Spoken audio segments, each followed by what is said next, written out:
one too, man. You want the headphones for the thing? I got plenty of them. The night moves slowly, but the fire's gone cold. A loved one's golden, now losing its hold. Cut my music.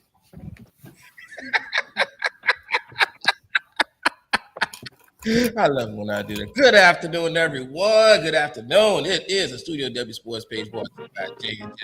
I am your host, your main man, Mill, and Ride Shotgun with me as always to my left, Mr. Kevin 2 Plays Harris, and to my right, whoo, hey, 5-2, Mr. Romar 5-2, and we got some special guests in the building.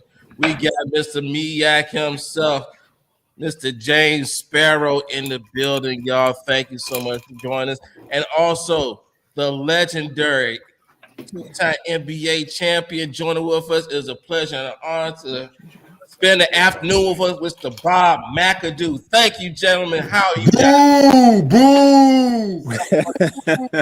You left one part. A Hall of Famer, Bob McAdoo. Boom!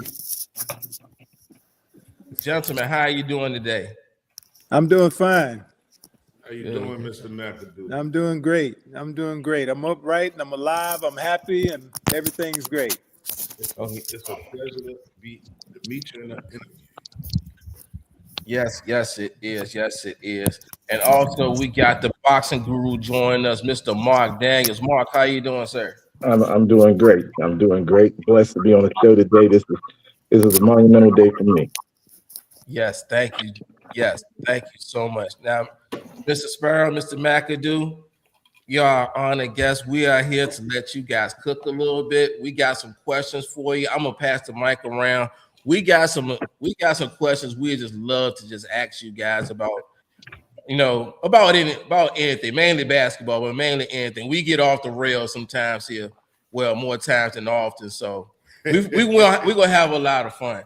But first, we're gonna talk basketball and everything of that nature. But on this show, I'm gonna get Mr. Mark Daniels the floor real quick because I think he got some questions that I want to ask you, but I want to let him do it because, well, you'll see how this is going to go. You can see how this is going to go. Hey, Mark, how you doing, bro? I'm doing well. Yeah, this is an honor. As you can see today, I got on my Buffalo Braves. Boo!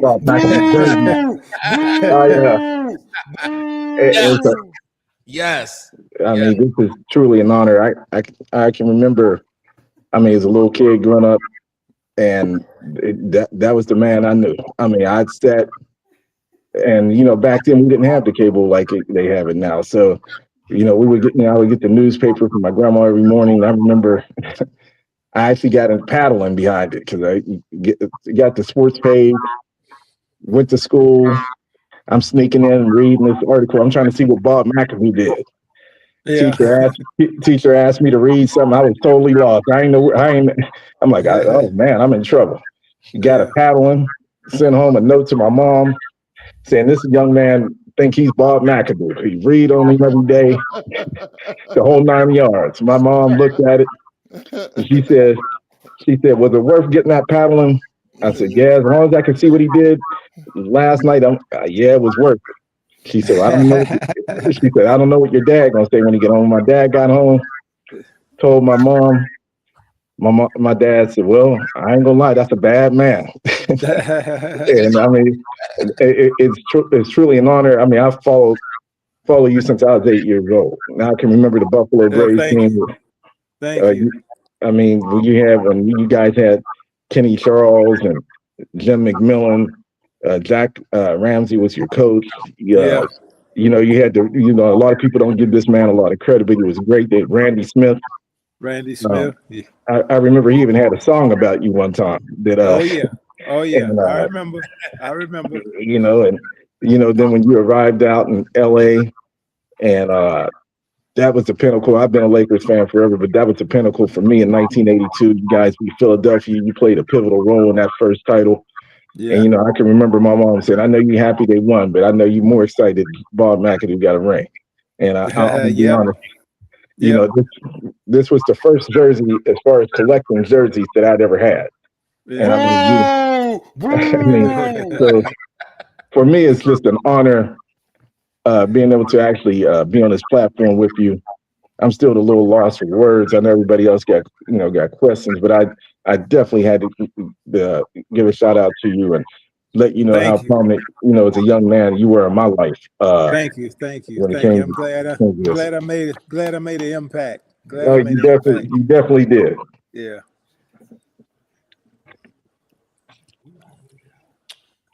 So One question I have is if I believe I'm right.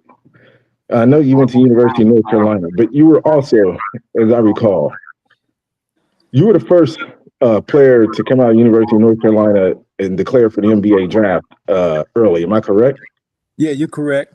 You're correct. with that? Yeah. And Yeah. they, back then that didn't happen that often. But you made a statement there in a short period of time, and coming to the NBA, I mean, you came in there on fire, and led the league in scoring, rebounding, MVP. The only nemesis you had at that time, I believe, probably was Boston. And people would ask me today to compare who could you have been compared to, and the closest person. And I still don't think he could have done anything with you. I felt like your game, Kevin Durant's game, was more like yours than any player I've seen. Late. The only difference was he wasn't the rebounder you were. Right. Would you Right. say that He kind of close as far as comparison to player of today's game? he definitely reminds me of me. I remember when I was coaching with the Heat, and we first played when he was with OKC. He came over to me in the warm-ups, and he shook my hand. Mr. McAdoo, I watched you when I was young, and he told me he tried to pattern his game after me. But I love watching him play because he's a stretch four, and stretch three and stretch four. I was a stretch four, stretch five, and he's got the same shot with the arms over the head and everything. He's just a pleasure to watch, and he's one of the few guys, that I kind of look at. It's like I'm looking at myself when I watch him play. Okay. Yeah. That's what I've always said. I've never, in watching you, I said, God, this is a once in a lifetime type player. And Kevin Durant came along. I said, this is the closest I've seen to Bob McAdoo. I mean, this period. It was close as I've seen. The only thing different, they always listed Kevin Durant at 6'9". I've always told people he's probably 7 feet. It just looked like he's too long. I'm like, this dude can't be 6'9". I mean, I've been around people 6'9". Will you kind of say that's legitimate that he's taller than that? I think he's closer to 6'10", 6'11". He's not quite 7. The guys that were bigger that were shooting, I think Kevin Garnett and Dirk Nowitzki probably were an inch or two taller than me, and then taller than Kevin. Yes. Okay. Okay. Mill, you want to pass it around? How yet? On 5-2? Mr. McAdoo, Yes. as Mark said that you entered the draft early. What was your mindset on declaring and being the first player in North Carolina history to declare early in the draft? Well, once I started, I kind of knew I could play pro ball after I left JUCO. When I made the Pan American team, and we played the Atlanta Hawks, and I think I had 32 points on them, and I was, just finishing my sophomore year, and my homeboy Lou Hudson, who was a veteran, he came up to me and he asked me would I consider leaving. He thought I would probably be in the teens or 20s, and if I got drafted, but I wasn't thinking about that. But when I got to North Carolina, everything started going right, and we got to the Final Four and you started hearing stuff that I would possibly be a lottery pick. And that's when I started entertaining it. But I think one of the things that kind of drove me was in the Pan American Games, I fractured my ankle. Oh. And, when I got to Carolina, I was limping for about the quarter of the year. They didn't cast it up, but I got well because I was young. I was 19 and 20. Yeah. So, But, feel differently then. Yeah, I didn't. I started saying to myself, I don't know if I want to chance it. If I'm going to be a lottery pick 1 or 2, why would I go back to school and get hurt? Okay. And then my family dilemma came up. My mother, who was a school teacher, she just came right out and said, "No, you're not leaving. You're gonna get your degree." And this is the living room, sister, father, mother, and my father did he did a matumbo. He did his finger. He said, "Come here, boy." he took me back to the back room, and he was a custodian over at A&T, and he showed me his check stub where for the year he made $10,000, and he said, "You're gonna make what?" Now you guys don't laugh because you see these salaries these guys are making now. Yeah. But the salary that I was gonna make was, it was a hefty salary for 1972. I was gonna get the first year. I was gonna get $100,000. I would have took that. Yeah, my father. That's what my father said. He said, and I saw it. He said, "Boy, it'll take me 10 years to make $100,000. What you ready to get in a year? You better get your ass out of here." And that kind of pushed me over the edge. Now my mother was pissed at me for the majority of the year until I came back after the season and redid her kitchen and everything, and it kind of smoothed everything out. Yeah. And also, like, what was that conversation like with Dean Smith? Dean is the one that first told me. He said, "Look, Bob, if they offer you a contract where you're making $100,000 a year, I would take that myself." I had Dean Smith's blessing. The problem with that is nobody knew what Dean was thinking because Dean never said anything. He said it to me in private.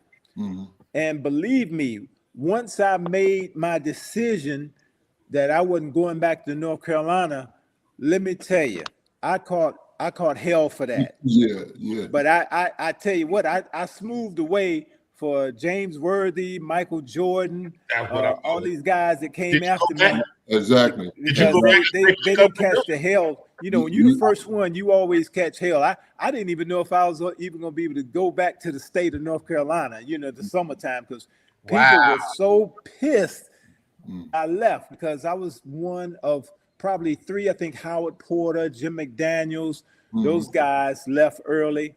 And, people kind of frowned on that. And, I was a young player and I'm thinking at the time, I'm 19, 20. I'm like, why are people such against, you making a living and helping your family? Bird's from Greensboro. He saw where I grew up. I mean, I didn't grow up in no ghetto. I mean, we had a ranch style brick house because my father was a construction guy and he built a house. I mean, we were a solid middle class black family back in Greensboro, but I just wanted more. I mean, I didn't have all through school, I didn't have a car to drive. I mean, it's different now. You got the NIL money, these guys making millions of dollars. I mean, if they gave you, and Bird can tell you from A&T, if a coach or somebody or alumni gave you $10 to go to a movie, they would declare you ineligible. I mean, the rules at that time were just so restricting for players. And, we would see all the people in the stands. We didn't play in the Dean Dome then. We played in Carmichael, which held about 9,000 people. It was packed every game. And we couldn't get $10 to go to a movie. Are you kidding me? So that was one of the Did you ever go decisions. back on campus and play against Worthy and Jordan and them during the summertime and stuff? Yeah, during the summer, yeah, that's how I met James, Walter Davis, Jordan. I'd always go back. They say in the James summer, was a bad you know. man.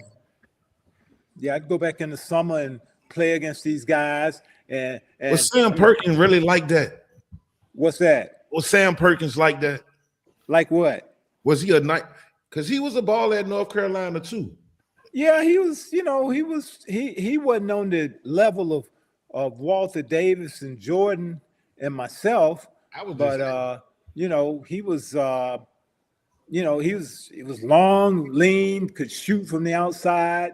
And I mean, when I wasn't in Chapel Hill, you know, I'd run into this guy that's on the camera right now, Bird, you know, over there, over there A&T. He was over there. He was spanking everybody over there at A&T, you know. And you know, that's when I first ran into Bird over at A&T, because I'd play with the guys. I had my summer league.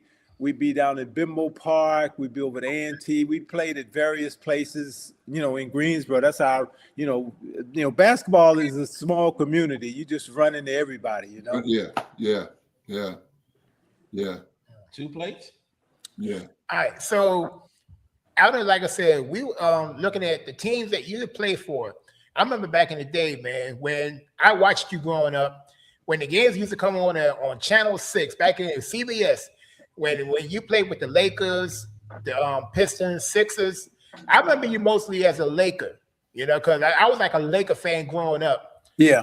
Out of all the teams that you played, which one did you enjoy playing the most? Well, you're not gonna believe this. It's not an NBA team. What? It's not an NBA team. So it must have been when you were overseas. The team that I had the best fun with, and most joy, was the team in Italy. When I finished my NBA career and went over to Milan, Italy, and played, that was the team that I had, you know, my most joy with out of all the teams that I've ever played with. Wow. Oh, wow. You know, because we had packed houses. You know, everybody was, you know, you couldn't get a ticket. The fans were crazy.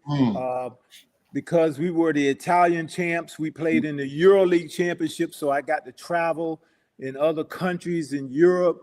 The fans were just great, you know, over in Italy. The team was great, coaches were great, the lifestyle was great. It was just fantastic. Awesome. How many points per game did you average? Over in Europe, Yes.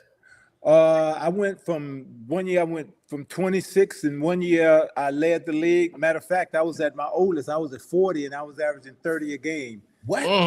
You know, Wow. in the Euro League and in the Italian league. So was the game, the overseas game, like that back then the way it is now? Yeah, I mean, I saw a couple of players over in Europe that I knew could play in the NBA, like Tony Kukoc, who was on that team in Chicago that won the championship. Sabonis. What about Petrovic? Petrovic was, you know, who played with the New Jersey Nets. I saw him, played against him, played against Big Sabonis. Big Sabonis, his son is playing with the Sacramento Kings now. He was a 7-footer. He was really good. Vlade Divac, who was on one of those teams in LA. These are guys I saw in Europe that were really good, you know, back in the late 80s that I knew that could play in the NBA. I have a question about Arvydas Sabonis. I've always, you know, even on the show, I've always stated we got the late version of him. Yes, we did. I got to see him prior, and I still say to this day, if we would have got that version of him when he was 21, Absolutely. nobody could have stopped him. Absolutely. He was fantastic. I mean, as a big man, he's like 7'2", 7'3", agile. You know, he had some of the same abilities that you see Jokic with the Denver That's who you Nuggets do now. yo. You know, only he was bigger. You know, he could shoot the three. He had good footwork. could pass. I mean, he had all of that. He had all of that in his game, and I think he was on the Olympic team. You know, I think they might have gotten the silver medal, a bronze medal, or something in the Olympics. He was really, really good. What was it like playing with Magic his rookie year? Magic, well, let me see. When I got to the Lakers, I think that was Magic's third year. Okay. Yeah, he was fantastic. I mean, the guy at 6'8" could handle and could see the floor. Let me tell you. I mean, you on a fast break, you're gonna get a fantastic pass from him. And if you're in a setup offense, he was so tall he could just look over guards. I mean, the tallest guards that would play him would be maybe 6'4", 6'5", like Dennis Johnson. But they didn't bother him. He could just look over the top and see you and just pass right over your head. Very unselfish player. And let me ask you one more: do you think Pat Riley was the perfect coach for that Lakers team and that dynasty that they created? Absolutely. I mean, Pat was tough on us. Because I've had coaches in the league in my 14 years that I won't call their names out. They shouldn't even have been. They shouldn't even have been coaches. It was just ridiculous. I mean, you can get some coaches that can make your team take you to another level, or you can get a guy that can take you down to a bad level. And I say that because not only am I a basketball fan, I watch football. I'm watching the NCAA playoffs now. This coach that's with Indiana. How do you explain that? That's all coaching. That team hadn't won in decades, and they're fighting for a national championship. The only team in Division I is 13-0. That's a coach. That's big. That's big. And brought it to his system. Yeah, I mean, they good for his system. But, I mean, Bird can tell you, you got to have the horses if you're going to win. Yeah. You got to have the horses because Pat Riley's a great coach, but we had a year in Miami where we didn't have a lot of talent. We were near the bottom. We couldn't win anything until we got Shaq, and that turned our fortune around. You talking about with Wade rookie year? Yeah, I mean, this was before Wade and Shaq got there. I mean, we were terrible in Miami. Yeah. I think we won about 16 or 17 games, and we had a Hall of Fame coach. So it's a delicate balance. You got to have the horses too if you're gonna win. Bird can tell you that. If you ain't got the horses, you're not gonna win. What was Jerry Buss like? Jerry Buss was he's a fair-minded owner. He bought the Lakers, the Forum. I think he bought the hockey team too, the Kings. He was a great owner. People loved him as an owner. And then when he passed, his daughter Jeannie Buss, she took over the helm. She was very good with the players and generous with the players too. Oh, good. While we're on, we're gonna keep the questions going. Just to put this disclaimer out, it is the Studio W Sports page brought to you by J&J. I'm your host, your main man, Mill. I got Kevin Two Play Tires, Romar 5-2 on the line. On the boxing guru, Mr. Mark Daines, our special guest, Mr. James Sparrow, and the one and only Mr. Bob McAdoo. And also just joining the panel, one of our other co-hosts, Mr. Derek Galloway, is joining us today. Mr. Galloway, how you doing, sir? I'm good. It looked like I came just in time to see some infamous people. Hall of Famer Bob McAdoo, Mr. Hall of Famer James Sparrow. I am. This is a treat. Oh, I got questions on top of questions, so I'll go last. I'll wait for you guys to go. No, it is your turn, sir. It's my turn. Yes, okay. It is. Oh, okay. Well, before you start asking questions, I knew this was coming. I just need to get this out here to you, Derek. Take the hat off since you went against us. Take the hat off. Save that for later, sir. We'll save that for NFL time. Leave him alone, bro. Leave him alone. I'll just say this. I'm not supposed to be wearing it, but I found it in the closet. So this is supposed to be one of my Christmas gifts. I can't let my wife know I'm wearing it. I'm wearing it for you, though, Mill. 5 o'clock. No, you riding with him. Leave it alone, bro. Leave it alone, man.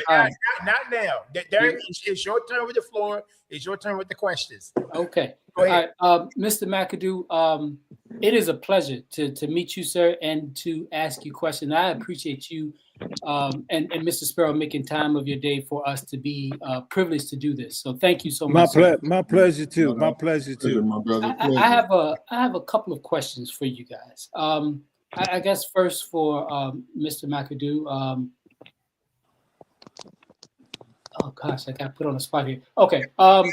If you, let's say for instance, you were a prolific scorer, you're a Hall of Fame scorer, right?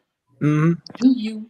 Did you feel that if the 3-point line existed back when you were playing with the Braves and the Sixers or the Lakers, or how many more points would you have scored? And also, do you feel that your game that you play translates to today's game? 60 a game. No. Well, you got a couple of parts of that question. I'll go to the end. Translate to today's game. Absolutely. If you are stretch 4 or 5, you can play in any era. As far as the 3-point line, 50 a game. Bird, you might have to help me with this one. 50 a game. We didn't shoot the 3. We didn't shoot the 3 because we didn't have the 3 in high school. Exactly. The 3 wasn't instituted in the NBA until about my 9th or 10th year in the league. So it was a shot. It amazes me when I see Curry and these guys shooting there. They shoot it like it's a layup. When they instituted the 3-point shot, I was with the Lakers. It was considered a desperation shot. Right. We didn't shoot it like they do now. You know, right. I mean, It was nothing that was needed. And when I got to coaching and I used to play shooting games with these guys, that shot was a little bit too far for me because you just didn't have the muscle memory from high school and stuff. I don't know, Bird, if you did that, if you felt that way too. I could shoot from the top of the key. Absolutely. The top of the key was probably where I was shooting it from, but when you push it back another foot, that was getting a little bit out of my range. And that's all because we didn't have that shot in high school or college. We didn't have it in college either. Wasn't even thought of.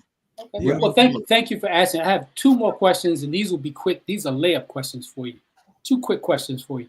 I guess the second question is, if you had come in the league a little later, say right around the time that Jamal Wilkes was with the Lakers and you were with the Lakers, do you think you would have been considered the number 1 option, or would it have been Silk Wilkins at that time? No, when Silk, remember Silk is my age. He was at UCLA the same time I was at North Carolina. Silk was like the 3rd, 4th option. You know, Kareem was definitely the first option. Right. You know, when I got there, it was Kareem. Then it became Magic was an option. Norm Nixon was an option. And they were bringing me off the bench. When they brought me off the bench, well, just hypothetically speaking, if you both got there, you both were 21 years old, and you both were rookies, would you felt like you would have been more of a number 1 option than he would have been? Oh, absolutely. Okay. Absolutely. Because you don't put a 3-time scoring leader in the back of an option. I got you. That's why one of my coaches got fired in Detroit, because when I got traded to Detroit, my 7 or 8 year average was about 30 a game. And he was too busy kissing up to Bob Lanier, who was Mr. Detroit, and he never put me and Bob Lanier on the same side. He'd have me on the weak side, and I couldn't understand. I said, "You got a 30-point per game guy, and you got me on the opposite side." That didn't make no sense. But that just shows you how politics is. Politics is not only in the world, it's in basketball, tennis, football. You know, you got to deal with that kind of stuff. You know. Oh, yes. Last. I know. I said 2 questions. I'm sorry. 2 more, and I'm done, Bill. I promise you, I'm done. No, take your time, but we going off the rails today. Okay. But we off the rails today. And to McAdoo? answer that question about Wilkes and Mac, What do you think, Mr. Sparrow? Mac's a better shooter, bro. The option over him over Wilkes that's a no-brainer, man. Okay. Mac, and I ain't It was a saying- little bit before my time, so saying I was doing some homework, and I wanted to find out who Yeah, was well, the better scorer between the two. yeah, well, if you played one-on-one during practice, who would have won those battles? That's kind of what I was asking. All right. Oh, well, I'm pretty sure we gave him 40. No contest. Ask who's got. We probably would have gave him 40 going to 16 one-on-one. Look at No the contest. scoring titles compared to him. No contest. And you tell me, you can answer that yourself. No contest. That's a no-brainer. I wanted to hear it from your mouths just to get it, you know. No So contest. the other question, and this one, Hey, he a Hall of Famer. Mr. Hall of Famer, Mr. McAdoo, Mr. Sparrow. This question is, I guess, for both of you guys. And this one's not a layup. This one's a little tougher. And just from doing some research and homework with I believe you played with Dr. J with the Virginia Squires. Is that correct? No. That Virginia Squires was in the ABA. I played with Julius my last year in Philly. In Philly. Okay. In Philly. Okay. I'll scratch that question then. Sorry about that. The next question would be your preference from coaching the NBA versus playing in the NBA. And what I mean by that is, how would you rate your level of enjoyment with playing with Magic on one end and then coaching LeBron and D Wade? If you had to choose which one was more enjoyable, coaching LeBron and D Wade, or enjoying playing with Magic and the Lakers during the end of their Laker run? It was probably more enjoyable playing because I felt like I had more of an impact on the game playing and coaching. You're helpless. You know, you're helpless. You know, your players got to do it for you when you're coaching.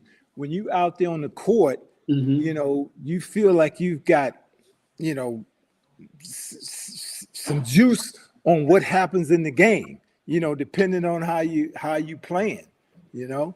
Right. Understandable.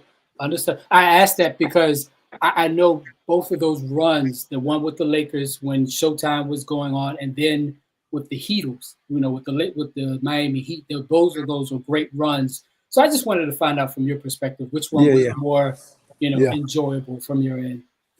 What was your hardest matchup Incredible. in the NBA for you, Mr. McAdoo? Who was the one guy that gave you problems? If there was one.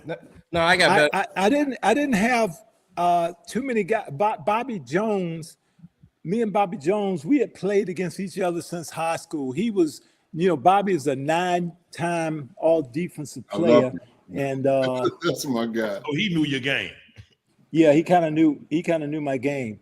And y'all gotta excuse me. I'm back and forth because it's 28 seconds left and UM is up. It's okay. It's okay. Oh yeah, we watching the same game. We watching the same game. Watching the same game. Right there. It's okay. You don't have to turn your head. Just look up, right behind my shoulders, right there. 28 seconds. You know, I'm down here in Miami. I got to go for my Miami guys. I got you. And they the underdogs. If they can get this, that'll be big. For real. Hit on but this going into overtime. But since we watched the game together, Mr. McAdoo, what do you? My dad cannot stand Michael Irvin's hair. What do you think of it? Michael Irvin's hair? Yeah, his hair. We just had this conversation before we got on air. No, he's okay. You know, I can't. We on air right now. I can't say what I want. What he said. He need to cut that. Hey, it's the brothers out here got so many hairstyles now. You know, let them let them run with what Let they them want run. to Let do, them, man. yeah, let them run You know, with it. Let 'em run with it. I don't bother nobody. You know, Yeah, I mean, when I was younger, I didn't like bald heads, but I can't help it now because We're I'm natural, bro. 70 We're something, natural. And Let it and be I done natural, lost, baby. I done there's a lost reason all why I my got this hair. hat on. We Right. are natural. We're natural. Well, I thank God that I still got something to hang Yeah. on to. Hey, man, Yeah. I have nothing. I'm not taking this hat off though. No.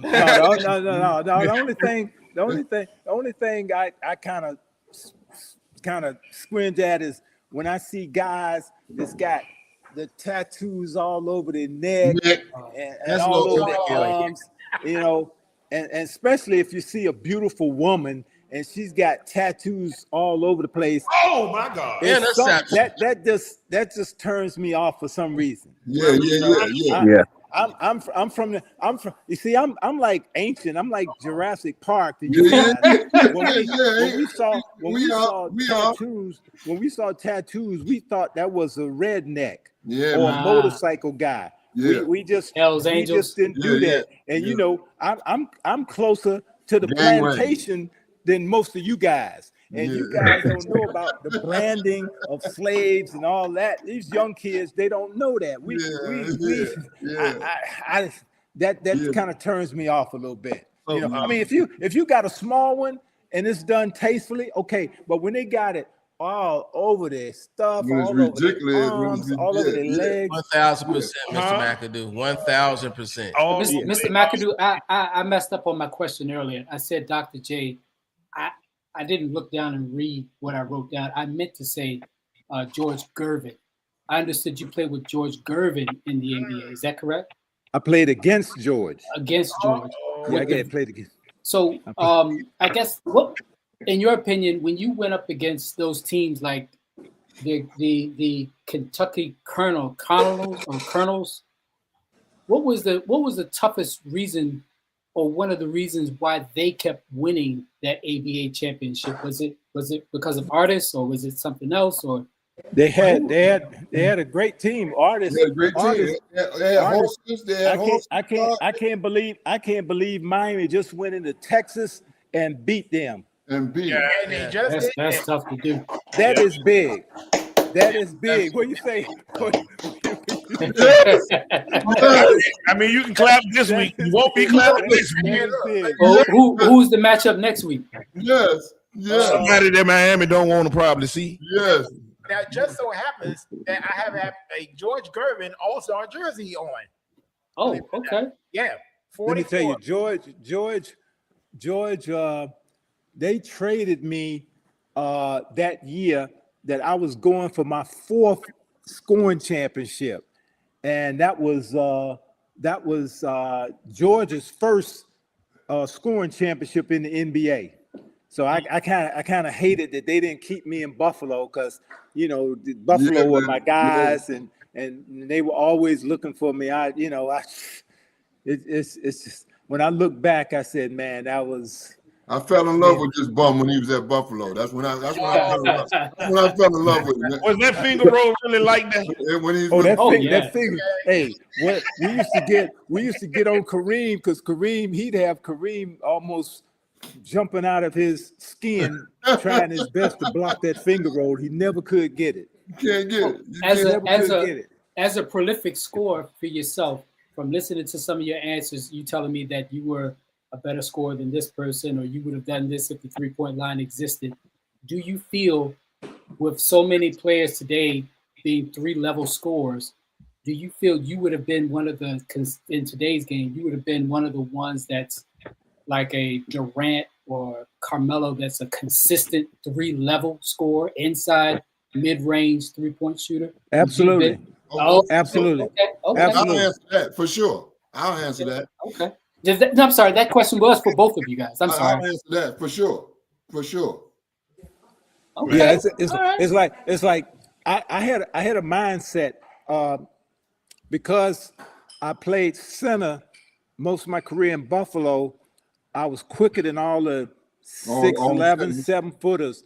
Yeah. So a lot of times people would put their power forwards on me and I'd be quicker than them. Then they start putting their small forwards on me. They would put Julius Erving, Bobby Dandridge, people like that. and they were too small. I would Yeah. go So you're- inside on them, Okay. so I had something mentally that, kept me above the fray, above defensively. That's why Bobby Jones was so good, because Bobby was 6'9", and he was agile like a deer.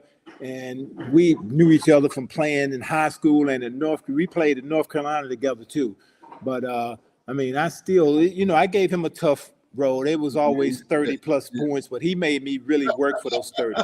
So in essence, you're saying your game was kind of before its time. Absolutely. I think that's why I was able to play. When you add my 14 years in the NBA and 6 over Europe, I had 20 years of playing, and you definitely had to have an outside shot over in Europe because, Right. most of the teams over there play zone. So you can't just post up, because if you post up, you got 2 men around you all the time. So it helped me tremendously being an outside shooter over in Europe. Mm-hmm. Mm-hmm. All right, the question I have for you, you mentioned Bobby Jones, you mentioned George, the Iceman Gervin.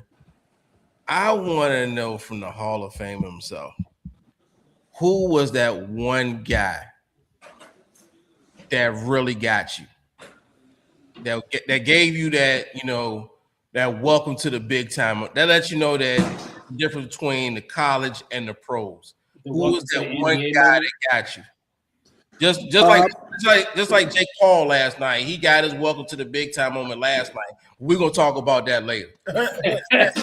Well, my rookie year, my eyes got this big because I happened to be out on the floor with the great Wilt Chamberlain. Woo! Wow. I seen Wilt. I remember my father took me to the Greensboro Coliseum when I was in the 8th grade, and I saw 2 legends. I saw Bill Russell and Wilt Chamberlain. And my rookie year, 72, was his last year. I think Wilt was 35 years old. Just being out there on the court against him was just a mind-boggling thing to me, because he's always been larger than life, Yes. to me. Yeah. And it was nothing he did against me that said welcome to the league, is what I saw him do to other people. I saw him back Elmo Smith back down and dunk on him, and Elmo Smith was the leading block shocker. He was the leading block shocker in the league at that time. And he backed him down and just dunked on him. And the way he dunked it, it went through the net and bounced back up over the rim. That's how powerful it was. That's why it gets me today when I hear these people talking. I hear Stephen A. Smith and all these people talking about the greatest this and that, and you don't mention Wilt Chamberlain. You got to be crazy. Wilt Chamberlain averaged 50. He averaged 50, 30, and 10, and you don't even talk about him. Are you crazy? Mm-hmm. Yeah. I think he gets that because of the competition he went against and because of the amount of losses he had in the finals. And I'm not saying I count that against him, but that's what a lot of pundits or sportscasters do. They count what did you win? I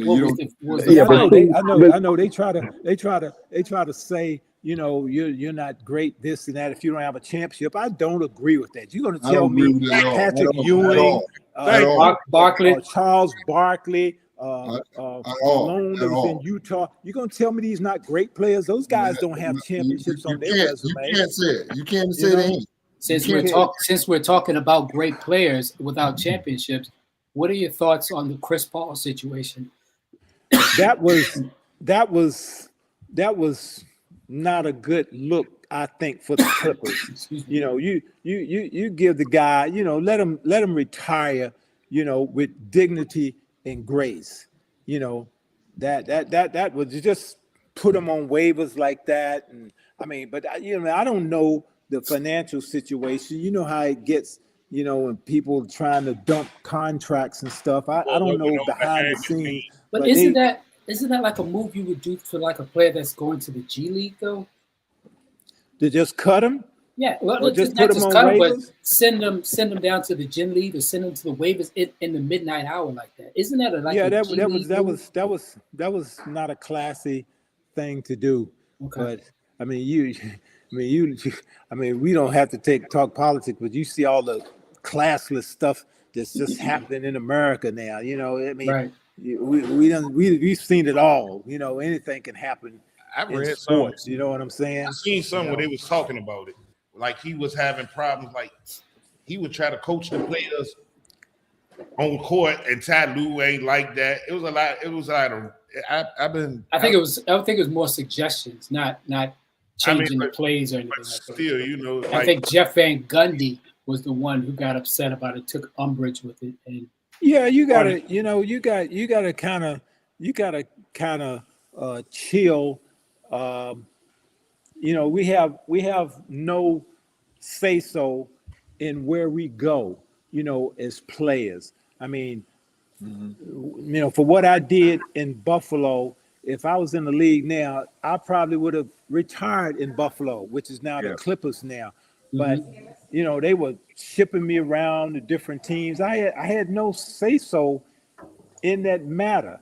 You know, you mean like free agency? Maybe Chris over. You know, he was too bullying with the players. The coaches feel threatened because he's a veteran player. You never know. You know, those dynamics are working in organizations too. A lot of times the coach, he's not, you know, you've seen all the football players and basketball players over the years, when they get to join and stuff too much, they usually get rid of them.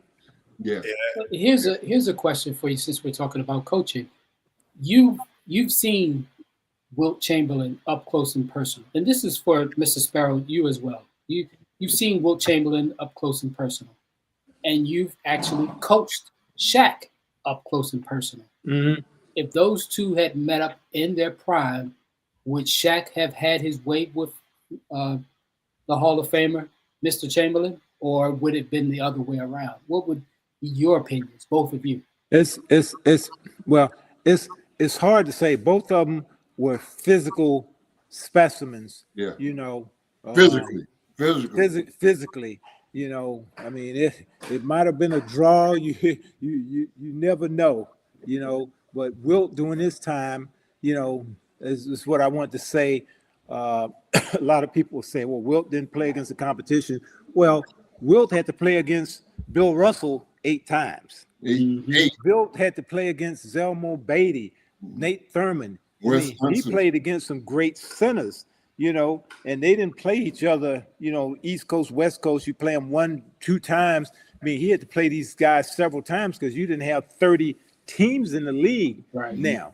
You know, I mean, you know, you had like 14, 16 teams.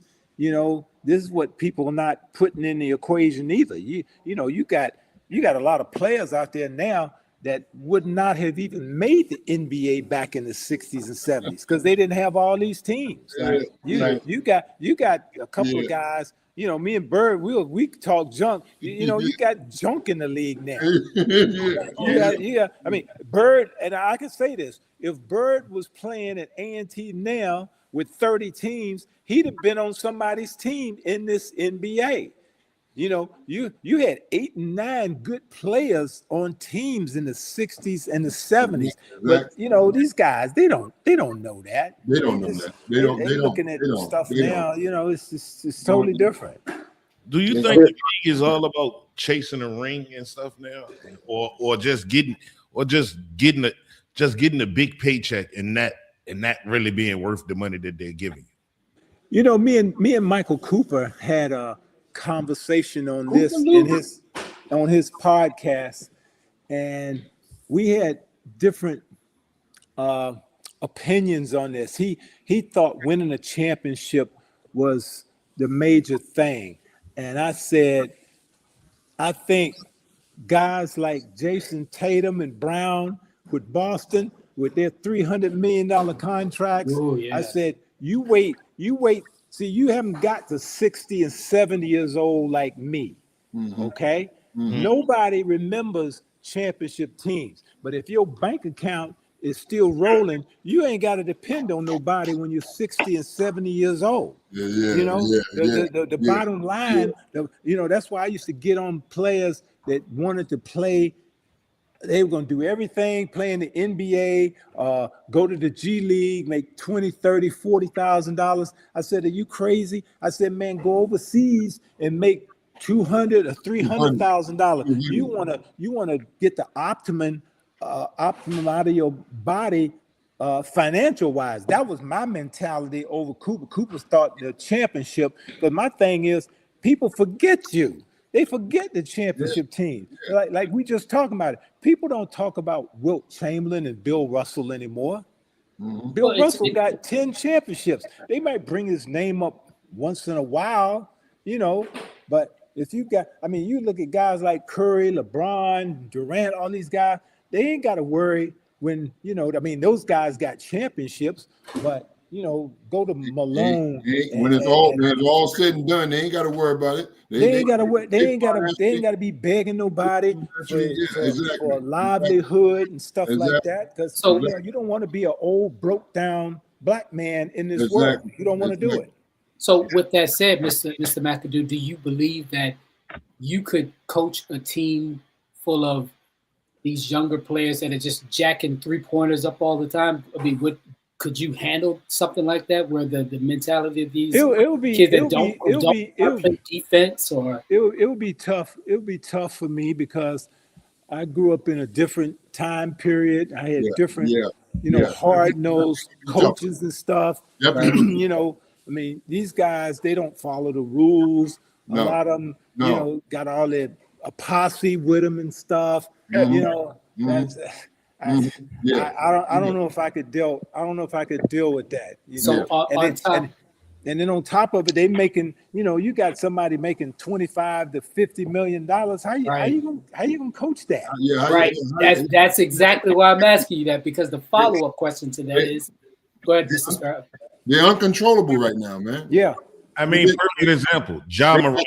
They got banked. They uncontrollable. Man, that's right, man. Ja Morant, somebody should have still need to go grab him by the back of his collar, sit him down, and tell him, stop doing what you're doing. Who was that? Ja Morant. Oh, Ja Morant. Yeah, absolutely. That's gonna be tough to do, Roma, because they got rid of a lot of the vets, though. Derek, like the Oakleys and go ahead.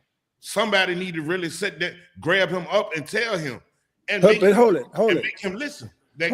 Who in his family gonna do that when he's taking care of everybody? It started at home. I always said that it started at home. It started with his daddy. But if it takes somebody that ain't his father to do it, then they need to do it, because he is self-destructive. He is slowly killing his own NBA career and a legacy that he could have. He's already with the bag. And I'm gonna tell you, it might be that one person that they need to call. His name's Zebo. Well, that's exactly what I'm saying.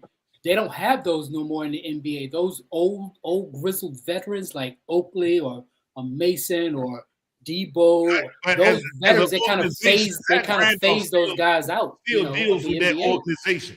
That organization need to reach out to Zach Randolph and put some and help that man out, because he gonna find himself out of money and an NBA career before he even really gets started. He's not going to be the only one. I see the same thing happening with Zion in a couple of years.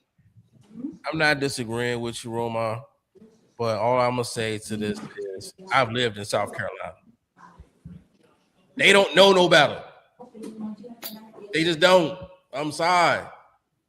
I wish they knew. We all wish they knew better, but this is the best that you're going to get. It's a lost cause. It's a lost cause when the most important person is with him all the time, and that's his father. And his father's not putting him in a position to change, then I don't see who can. When your father is with you on a regular basis, and he promoting this stuff, then this young man's getting set up for failure. Well, wasn't his father a really good basketball player? Didn't he? It don't matter. It don't matter what his dad was. The point I'm making, his dad is with him. His dad is with him on the road. He's at him with these home games, and a lot of these antics is happening. His dad seemed like he's down with it. Instead of pulling him to the side. the reason I'm asking that is because his dad was a great basketball player. Man, his daddy was only good enough to play with Ray Allen in high school. Let's not do that. Let me finish, though. Let me finish. Because his dad kind of knows a little bit of the pitfalls and the things that come with, fandom and stardom and things of that nature, shouldn't he kind of had guided him a little bit better? Wouldn't you think? Like, here's the watch out for, don't do this and that type of thing, rather than trying to be Mr. Galloway, the friend sort of thing. Galloway, the point is, I'm trying to drive home to you guys is those resources are not there for him. They don't know about it.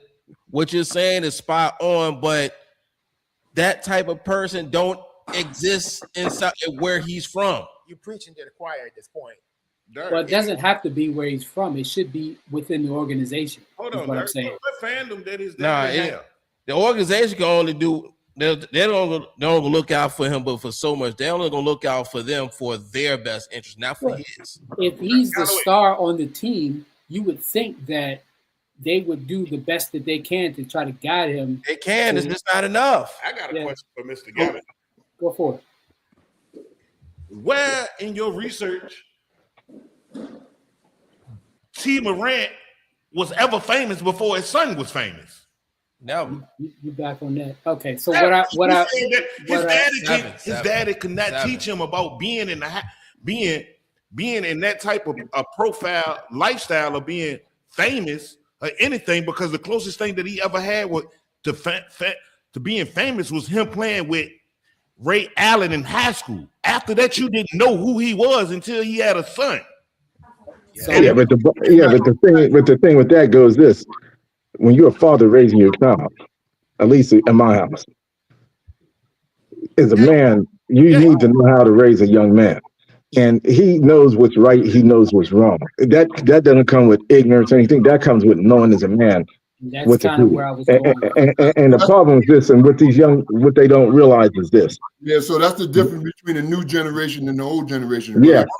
I know Mac's mom, I know his pops, I know his moms and I know his pops. Man, he wouldn't dare. Like, he wouldn't dare. Nope. If he wasn't home after the lights, if Mac had to sneak down to the park that they named after him a couple of months ago, you know what I mean, and get home and get where you been, and he was only right down the block. So there's a difference in how people are being raised, man. These kids are not being raised, man, like that. You know what I mean? No, not at all. Because see, growing up at the same time, bro. Yeah, and something, it used to be old school way of growing up. Your parents might, especially dad, you might say, "Hey, I don't have a whole lot, but the one thing I got is my name." Yeah. Don't go out there messing my name up. Don't go out there acting a fool. Prime example is we got McAdoo on the doggone podcast right now, and how he was raised, bro. You know what I mean? Like, for real, bro. Well, some of these parents, they like to be, they want to be your friend. They want to stop. They want to stop being the parent and start being the kid friend. Exactly. Exactly. I told my son that. I said, look, I'll never be your friend. I can't do it. I'm still gonna be your father. Because this is the one thing that when you do that, when that kid start talking to you as an adult and you don't like what they come out your kid mouth back to you, then you want to be mad because of what they said, but you forget that you created this environment where you stop being that parent. Bro, I grew up with switches and ironing cords, bro. Hey, bro, try that if you want to. Try that if you want to. And you know my grandma, Derek. Try that if you want to. Yeah. And going back to your question, Roma, when you was asking me about the stardom, I wasn't so much talking about the stardom. I was saying that he had some stardom in high school, and because of that, hold on, let me finish. Because of that, I think, in my opinion, for me, he could have differentiated the difference between what he's trying to do now, trying to be on the sideline cheerleading and being his friend, rather than being the father, the disciplinarian, of what he should have had back then. But you see, he tried. He's enjoying the benefits of the friendship because he gets the tickets and this other stuff and whatever comes with it, right? And that's great. But at the same time, if you see your son keep making the same mistake with these guns and these issues over and over again, you got to step in as a father. Yeah, he did. He stepped in and went straight to the strip club with his son. I know. That's what he did. I know. So my brothers, I just wanted to, before we, as we move on, just wanted to, like congratulate my brother for the park being named after him in Greensboro, North Carolina. Congratulations. Thank you, Bird. Thank you. It was big, man. It was big. It was long overdue. And I just want you guys to know, man, that Hey, Bird, let me show the guys. I got a picture here. If y'all can see it.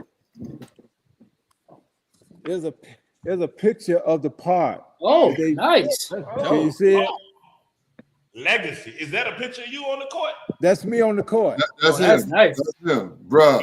That's me on the court. What an occasion, bro. Yeah, Bird came up from Atlanta. I had some people I hadn't seen in 30, 40, 50 years. Oh man. I mean, I'd have been happy if I'd have had my 30 relatives there, but Bird will tell you over 500 people showed up. Man, didn't one of your grandchildren or children they came from North Carolina? Yeah, people that knew me in Greensboro, North Carolina, they came, and I think you got. Go ahead. I had a friend that said, Mac, that thing is so big, you can see that court from outer space. It look better than NBA. You know me. I went out there. I stepped on them because that's how I used to do them back in the day. Oh, okay. I got you one more time. I had to cheer Bird up because I had to cheer Bird up because the day before, HBCU A&T, where he went to school, got spanked by North Carolina Central in the football game. So I had to cheer him up. I got my scrub ball. Look at my scrub ball. Look at my scrub ball. No. My scrub ball. That's a blessing. That's a blessing to get that while you're still here to see your flowers and stuff. Exactly. That's exactly right. That's it was long. It was long overdue, man. It was long. Yeah, exactly right. Exactly right. That's where that's the park I grew up in. Hell, me and Bird even played down there. Me and Bird, we played all over the place. Once I met Bird, we were in Greensboro, we were at the Central Y, we were at Bimbo Park. All over the place. All over the place playing. And my thing is with this guy, man, is like, let's pass his basketball ability, man, skills and what he did for the league and and just guys in the neighborhood and this and that there. He's a better person, bro. He's a better person. Anytime he took time out to come on and get on the podcast, man. Absolutely. Hang out with us, man. Appreciate me and him, we go at it. You know what I mean? All the time. That's what we do, man. I just wanted to make sure he don't come on here and tell no lies. You know what I mean? I ain't gonna tell no lies. Bird, I'm gonna be here personally. I'm gonna tell the truth. I used to tear your little ass up. Hey, I was just about to ask you that. I was about to ask y'all that. What was the against each other? Well, when you from the South, back in the day, Cal Irvin at A&T and all these coaches at North Carolina and Duke, they would always go to New York, Philly, Washington, D.C. I mean, they just overlooked the Southern boys. So anytime somebody from New York came across my path, man, my hair would stand up on edge, and Bird came. And the boys from New York, they can't shoot no way. They want to drive. They want to do is dribble. They can't make a layup. And they want to drive. So Bird had to come in my territory. He had to come in that lane, and he couldn't get his shit off in the lane because I was 6'9". I was right there meeting him upstairs, and he was doing all this little stuff and stuff. Mr. Sparrow, he said you was thinking in the air taking a shot. This is my guy. I met him my sophomore year, man, and came on campus, and the advice he used to give me, and ride around his Excalibur, riding around campus, man. Thought I was big man on campus. I rode through there with Bob McAdoo, bro. I was really big. You can't tell me nothing. I'm with Bob McAdoo. I'm with Bob McAdoo, man. Y'all talk on that junk all y'all want, but man. I learned a lot, man. I stayed in school, man. Like you said, he wanted to, he graduated. I wanted to graduate. I stayed in school. I got drafted my junior year. I stayed in school, man. Just, that experience, man, being there, you know what I mean? Like, Oh, yeah. So I'm blessed, man. I'm blessed to have an opportunity, man, to be this close to him, as a brother. He's still a scrub. You know what I mean? Yeah. He's still a scrub. He won't tell y'all that, but yeah. Mr. McAdoo, what it was like to have maybe two of the best centers in the league during that time, and coaching Shaq and Alonzo Mourning. It was great, man, because it's like the next, what they call it, Gen Z, the next group was coming through, and I'd only seen Shaq on film when I was in Italy, and Zoe when I was in Italy, and when I got a chance to see him up close, to see, the physicality had changed in the NBA. Those guys, Shaq was 7 feet, 290 pounds. Zoe was 6'9", 260 pounds. They did a survey. The players from the 70s and 80s, we were 10 to 15 pounds lighter than the guys of today. Because so you telling me Alonzo Mourning was just 6'9"? 6'9". Yeah, he's 6'9". Yeah, 6'9". He played bigger because he was blocking shots and stuff like that. Arms, but so me and him, we the same size. Now, he outweighed me by 30 pounds, but he was 6'9". My favorite post player was Larry Johnson. Larry Johnson was good too. I thought you was gonna say Akeem Olajuwon. No, that's what he should have said. That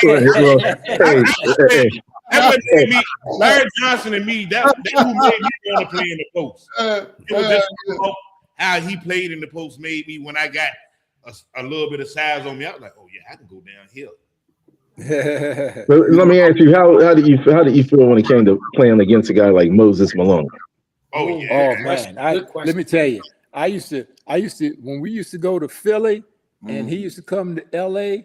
Magic, and then when we get together, we laugh about it now because I said, "Hey, big fella, don't you get no migraine headache today?"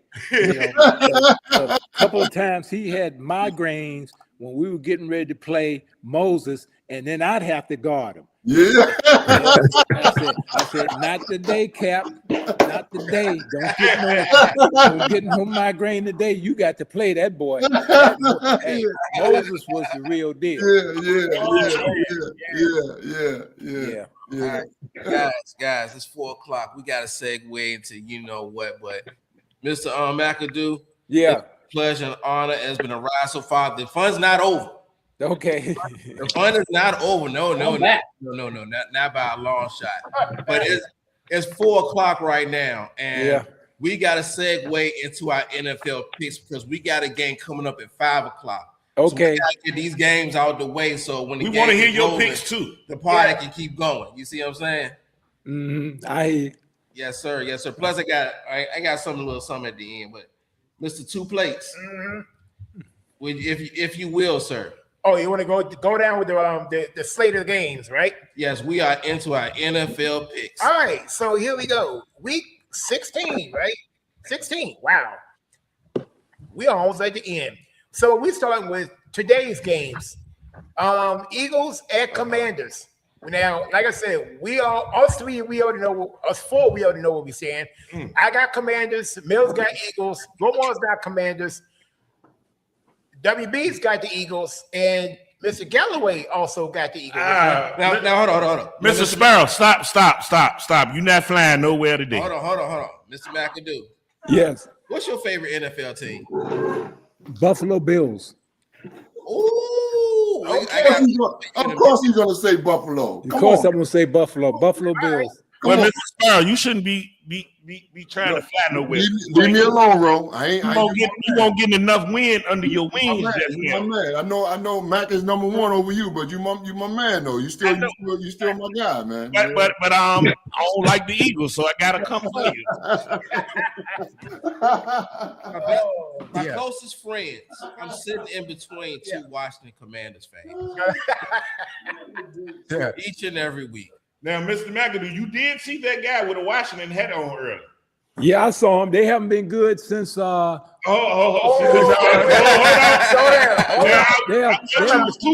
haven't been good since Doug Williams was there. What about last year? I'm gonna let you slide. Do you hold it? But do you even remember Doug Williams? Yes, I'm old enough to remember that. Nah, he was a baby, man. He don't know. First black quarterback to win the Super Bowl. He was a baby. I watched that Super Bowl. He was a baby. He didn't know. He don't know. John Elway that night. He wasn't even a football fan then. Yes, I was. Yeah. But that guy that had on that Washington hat claimed to be a Washington Commanders fan. Yeah. Okay. Yeah. But he's an imposter because he's picking Philly. No. Is that true, Mr. Galloway? No. You want to change the camera angle on that a little bit? No. Hold on 1 second. Hold on. I will change the camera. So hold on now. Hold on now. We making picks, not for fandom. We making picks of who's actually going to win. If one team has 18 players on injured reserve, I'm not going to pick that team, whether it's mine or another. This is common sense. You said okay. All right, carry on. And they're gonna actually win today, and I'm gonna make sure that you eat those words.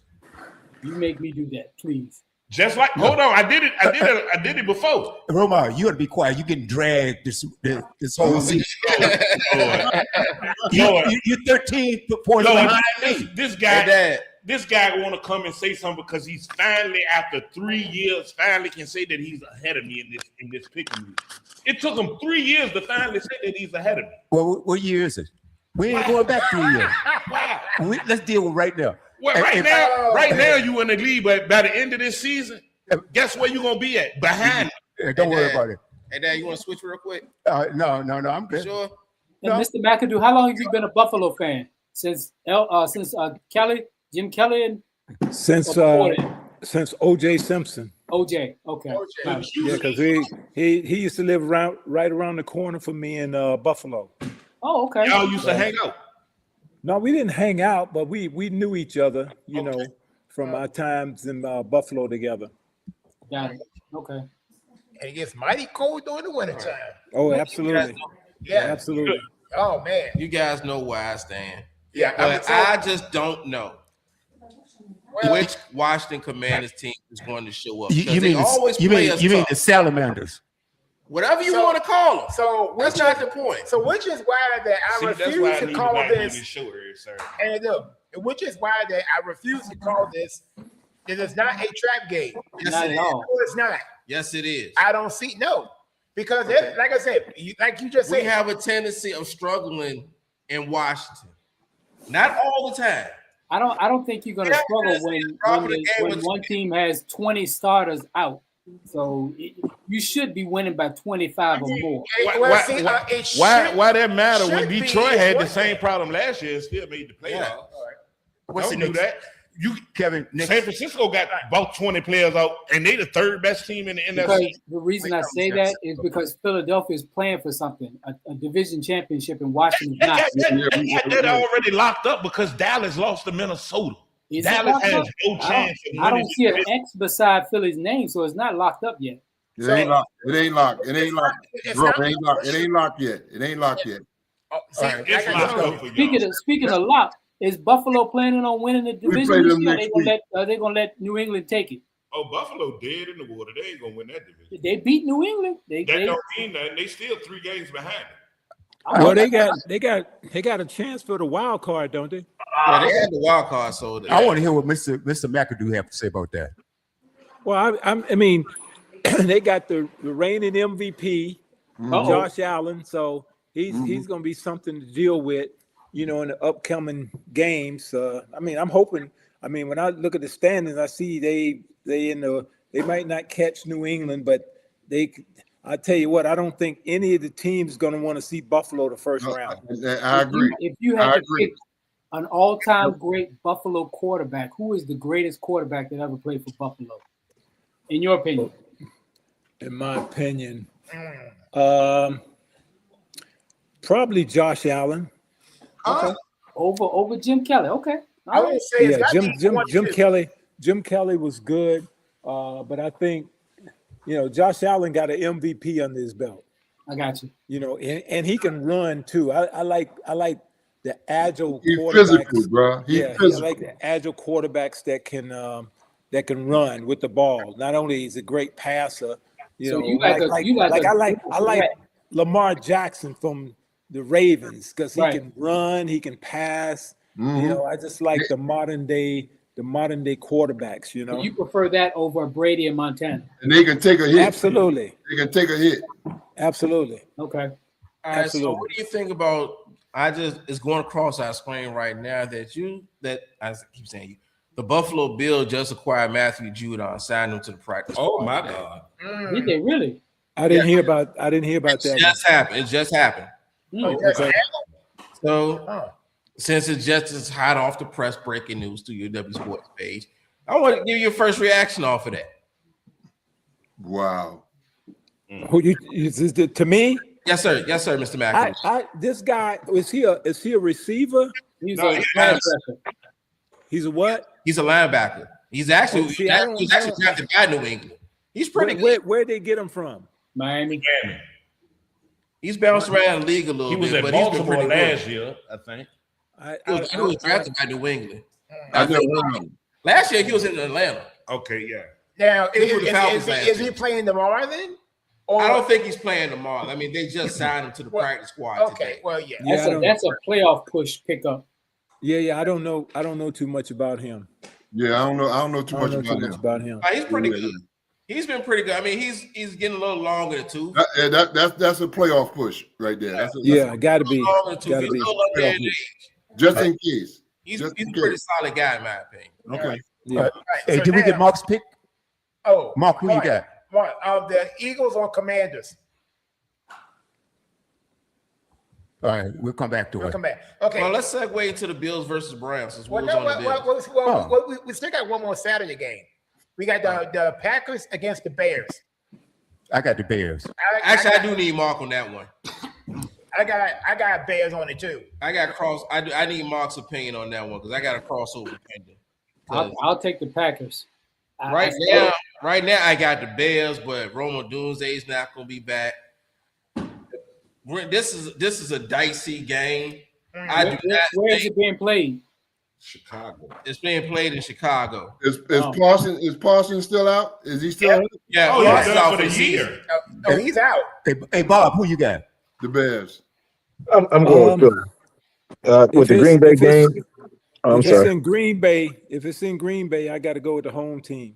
Well, no, because they played each other 2 weeks ago. Green Bay won the first one, so this matchup is in Chicago.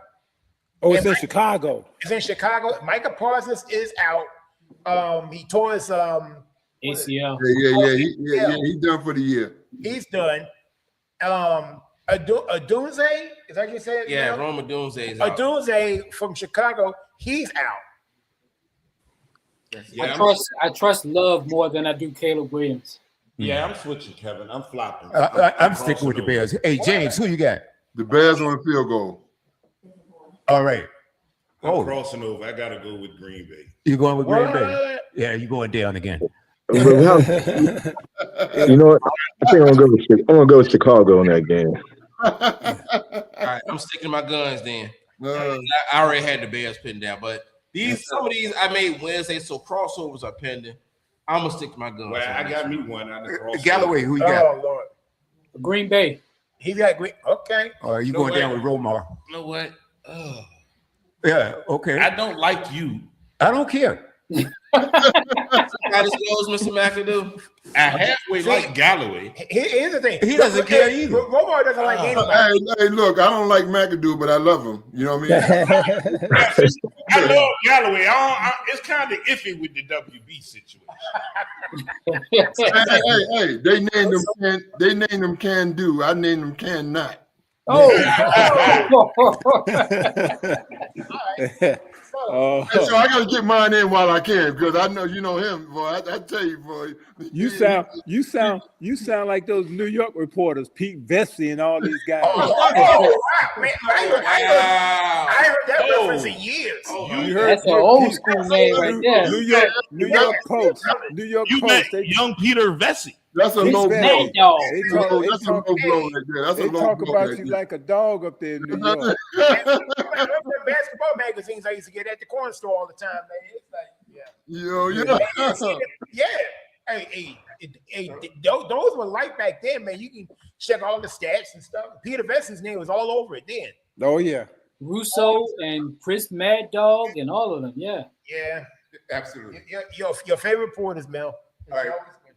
Okay, so now that we on Sunday, and while Mr. McAdoo is on, and he's a Bills fan, let's first talk about the Bills game. Bills against the Browns.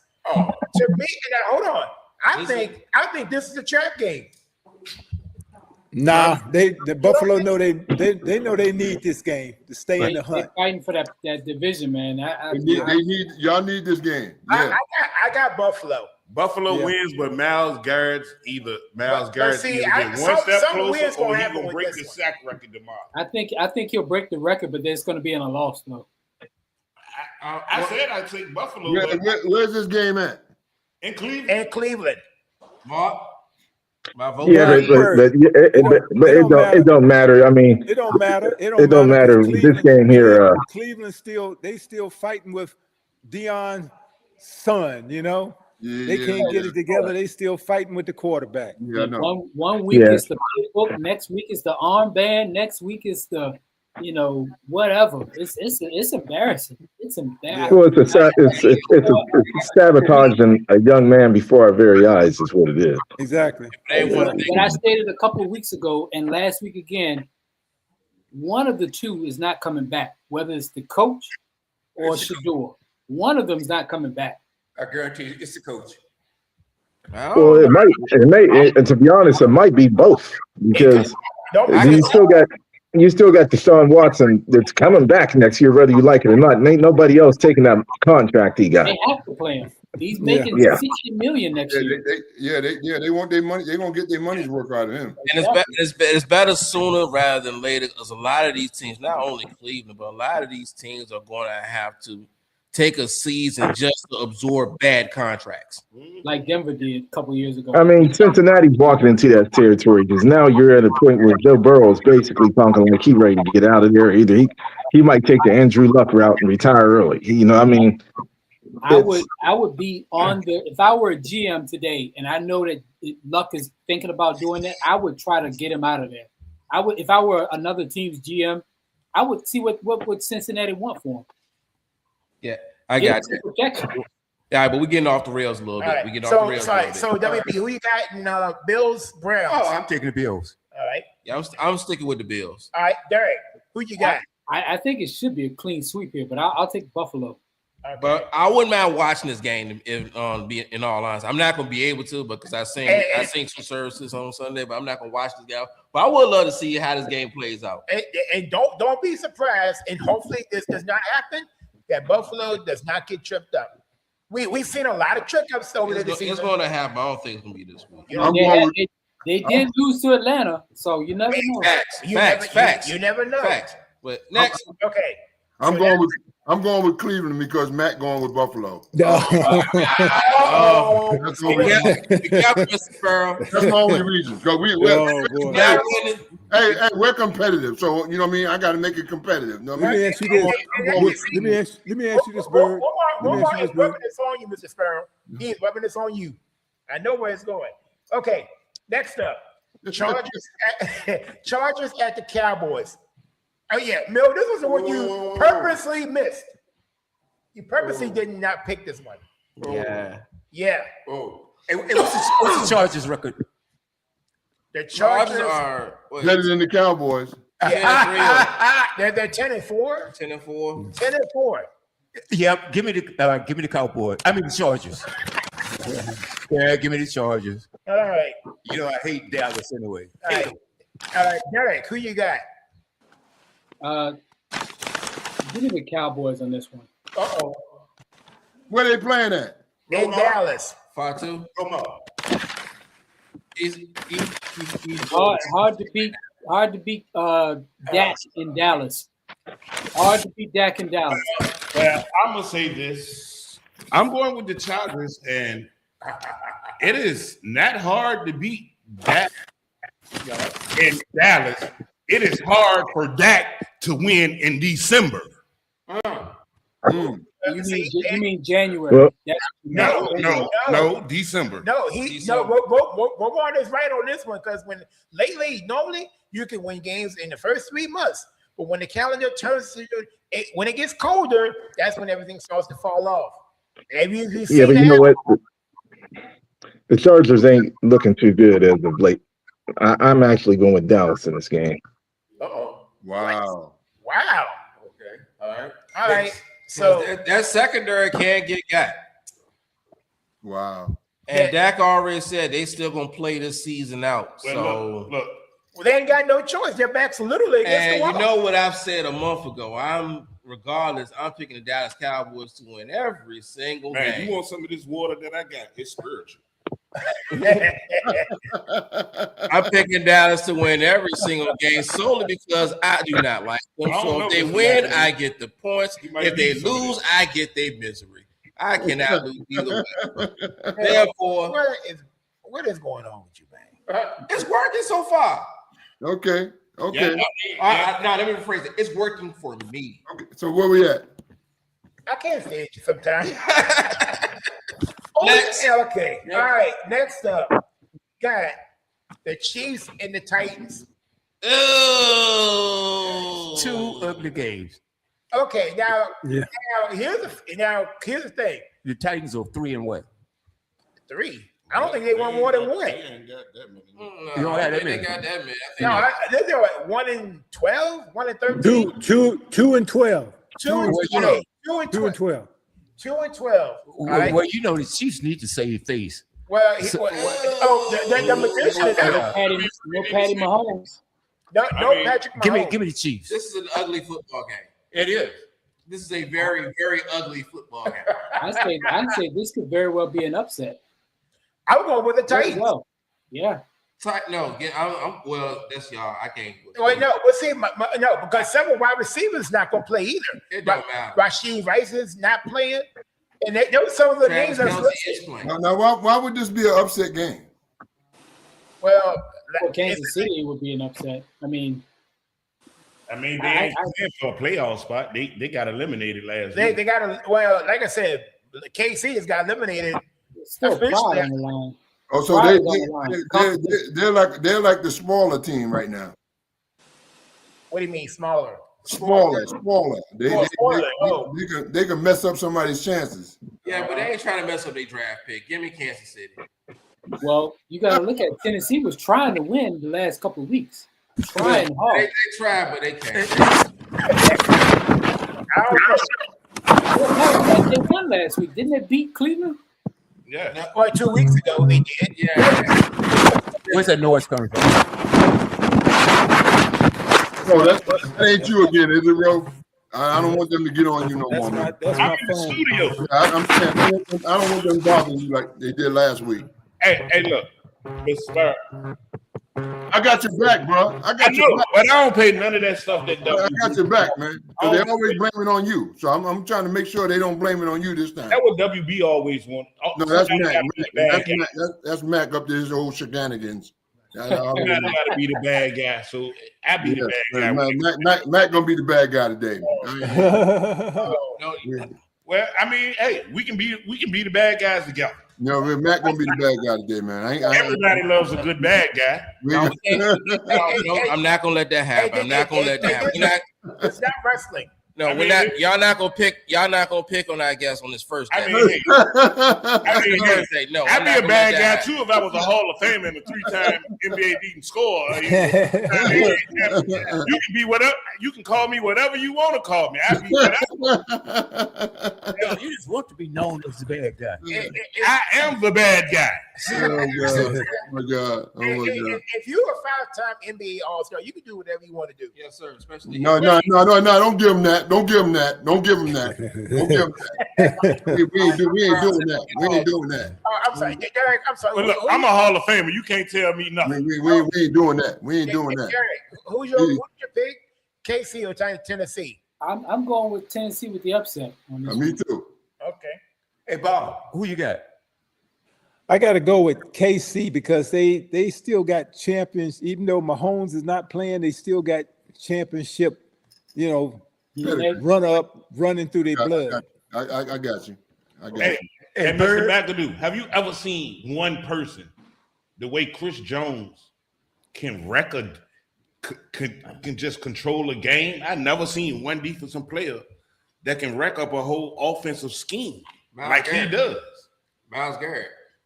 Okay, Myles Garrett, but I'm just saying, Chris Jones, it's crazy what he do. Hey, Bird, who you got? I got Tennessee. I think Chris Jones is out too, isn't he? Oh, some of y'all must be drinking that whiskey. I think Chris Jones is out. Tennessee. Bird been watching too much Fox News. Yo, look, yo.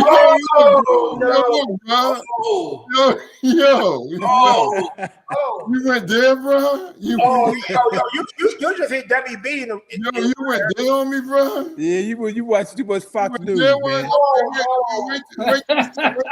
till this thing is over. The entertainment network. Hey, Bob, please say it ain't so. Bob, please say it ain't so. You can't say that in front of WB. That's Bird. Bird, is he telling the truth? Bird. I don't pay no attention to him, man. I've been going through this with him since the first day I met him. I've been going through this with him for years. I ain't paying no attention to him. Oh, yeah, I love it. Oh, that's like you and him like me and Galloway. I ain't paying no attention to Mac, man. I ain't do that. That's where it's leading to. I knew you was gonna get up here. I knew you was gonna get on here. Hey, Bob. Yeah. He said when he comes on, he's gonna talk trash. He said he always talk trash. He always talk trash to me. No, he said you were. Yeah, he's a trash talker. I don't talk that much. Unless I'm retaliating.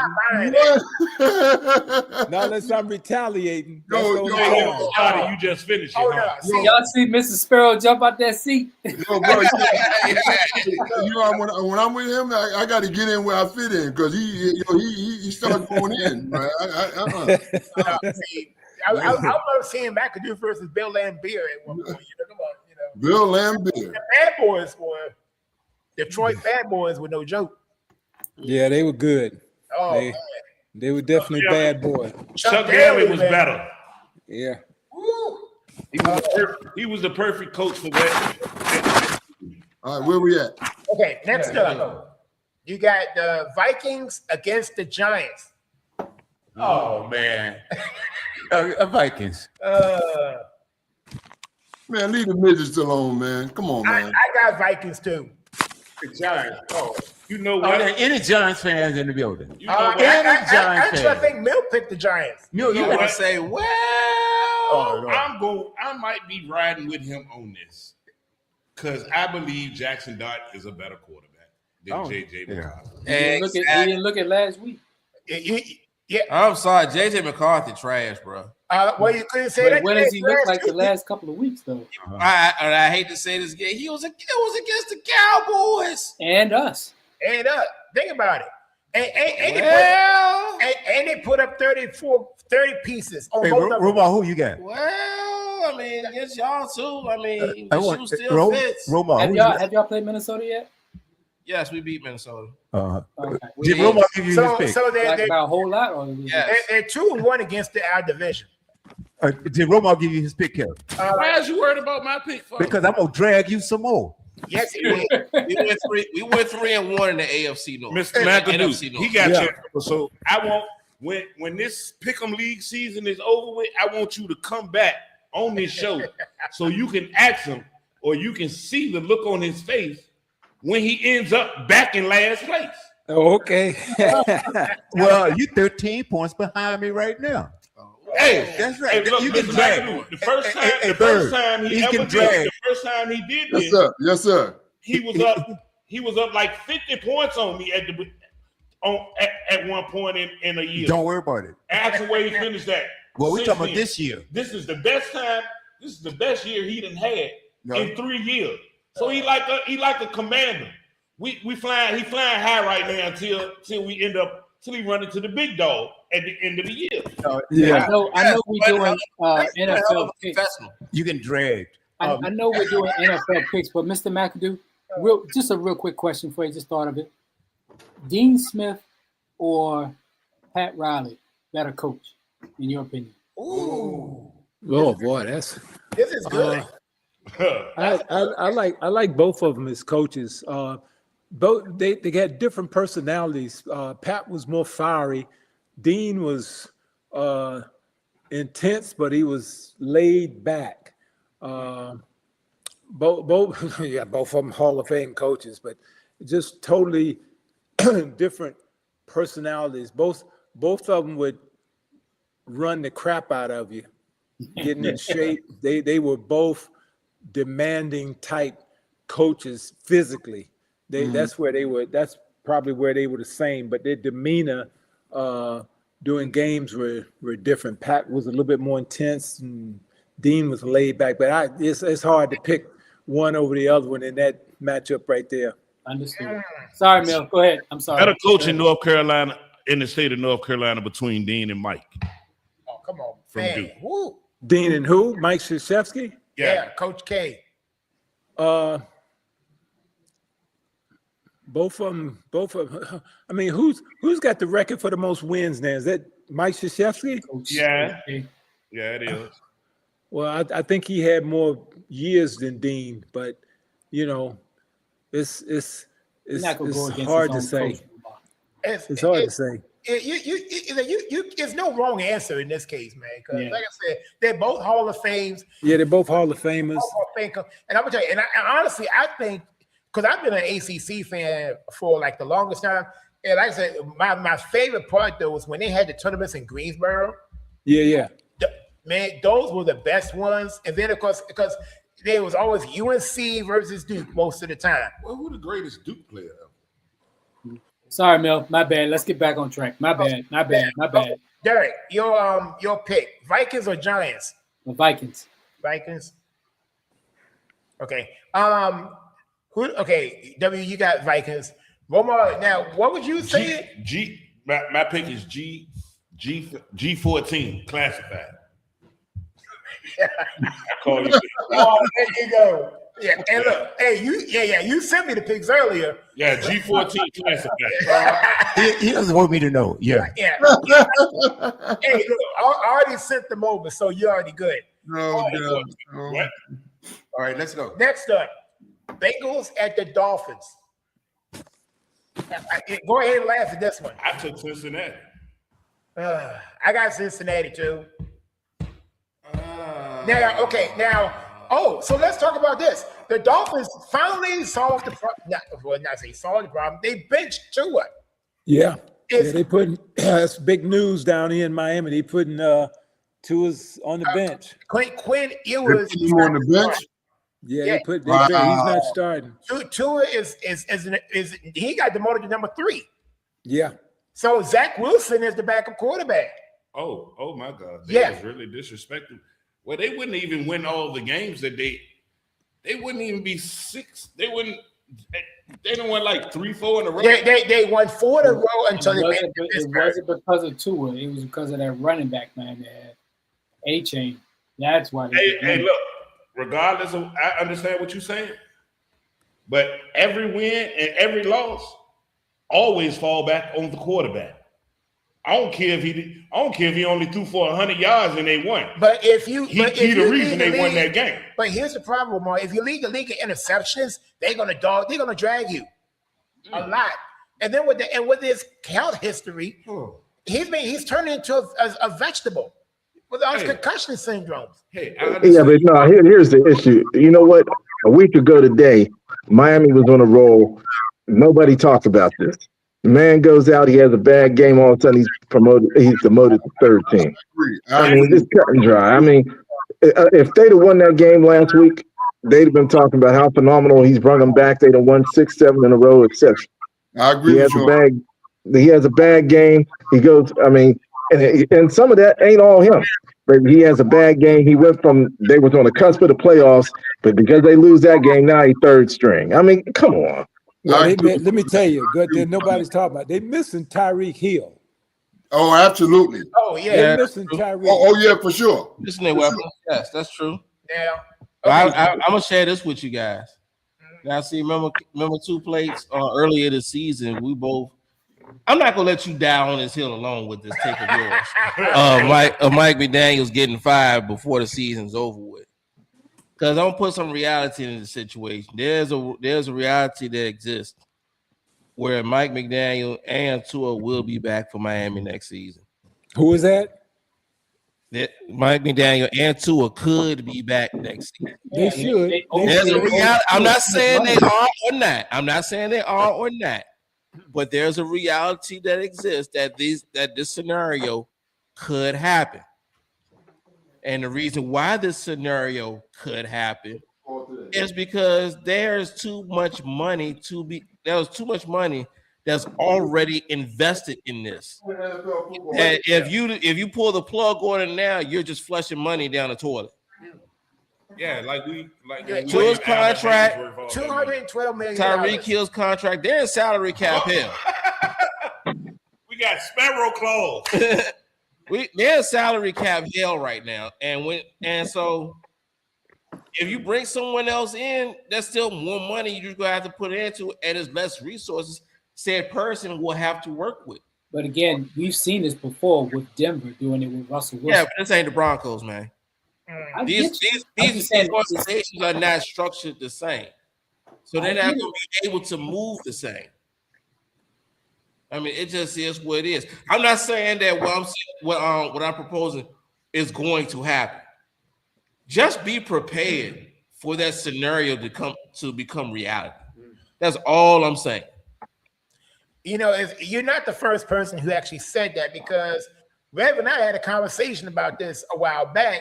And he forewarned me then. He says there could be a situation where Mike McDaniel might still be here next year. Yeah, maybe. So you're not the first one who told me this. I mean, but why not? Let him ride out. You gave him a 5-year deal. Next year will be going into the 5th year of the contract. You can let him walk away. And he fulfilled his need contractually for 5 years. You ain't got to worry about owing nobody no money. Mm-hmm. Yeah, you get rid of him. You cannot improve this roster at all. So bringing someone else in new, they will have nothing to work with. And if you want to blame somebody, blame the organization for not giving the man the offensive line that can protect him. Facts. You gave him the money, but you ain't give him no help to protect him. You can say the same thing for Joe Burrow. Well, you can say but see, Joe Burrow wanted to get his guys paid. He didn't think about the protection he needed. Yeah, so you can't get both. You can't get both. I mean, not the way the salary cap. I mean, you can't get both. Yeah, I mean, you can pay your highest players, and then you go suffer the consequences later, or like you do what with Caleb Williams. Like this is why Caleb Williams gotten better this year. Because they made it an emphasis to put an offensive line that can protect him. You can do that when you have him on a rookie contract. You can go get whatever you want to get now. Until he gets that contract, that big contract, that's when you have to start making the smart decisions. Do we pay our weapons, or do we build the trenches? What do you choose? That's where it comes down to. What is the biggest downfall is what they gave up to get Tyreek Hill. All right. So I'm sorry. Who you got in the Bengals Miami game? WB. Who you got? Oh, who you got, Romar? Let's see. Give me. Shucks, man. What's Miami's record? Both teams are eliminated from the playoffs. Miami 6-8, and the Bengals. Bengals are what? 4-12. 4-10. 4-10. Okay. Yeah. I'm taking the Bengals. All right. And Derek, who you got? You're asking me to pick Joe Burrows or Quinn Ewers. I'm staying with Cincinnati. I'm going Joe all day. Okay. Yeah, I don't think anybody. Yeah, I got Bengals too as well. All right. Next up. Hold it. Bird. Who you got, Bird? I'm sorry. I got the Bengals, man. All right, Bob. Romar went and picked Quinn Ewers in the parlay. So If Burrows is playing, I got to go with Cincinnati. All right. Yeah. Yes, he is playing. Yeah, he's gonna play. He's a dog. He's gonna play. He's gonna play. Okay. Next up, WB, you're gonna hate this next one. Jets at the Saints. Oh, Mark. The Jets and the Saints. Oh, what Mark had? I think Mark had the Bengals also. Yeah. No, I got. You know what? I got Miami in that game. Oh. The lone wolf. Okay. Mhm. Wolf in this one. No. Now, I'm joining Mark. Oh, here we go. Switching up. Good. all right, Crossover. Are you crossing over? I'm sticking to my guns. Who's Bird? You're crossing over. Yep, I'm doing the AI. Hold it. Is Bird got on a Santa Claus? Yeah, that's Bert. That's Sparrow Claus. Hey man, 'tis the season to be jolly, man.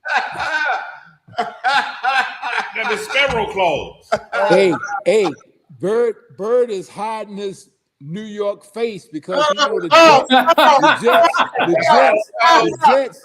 Jets haven't been good since Joe Namath. No, you didn't go there, bro. You didn't go there, bro. Oh, Mr. McAdoo, I gotta share this one with you. And since we are on the Jets, right? So we can spend a little bit of Jets time. We ain't nothing to talk about. I got this running debate that I will argue anybody down on. I want all the smoke with this debate.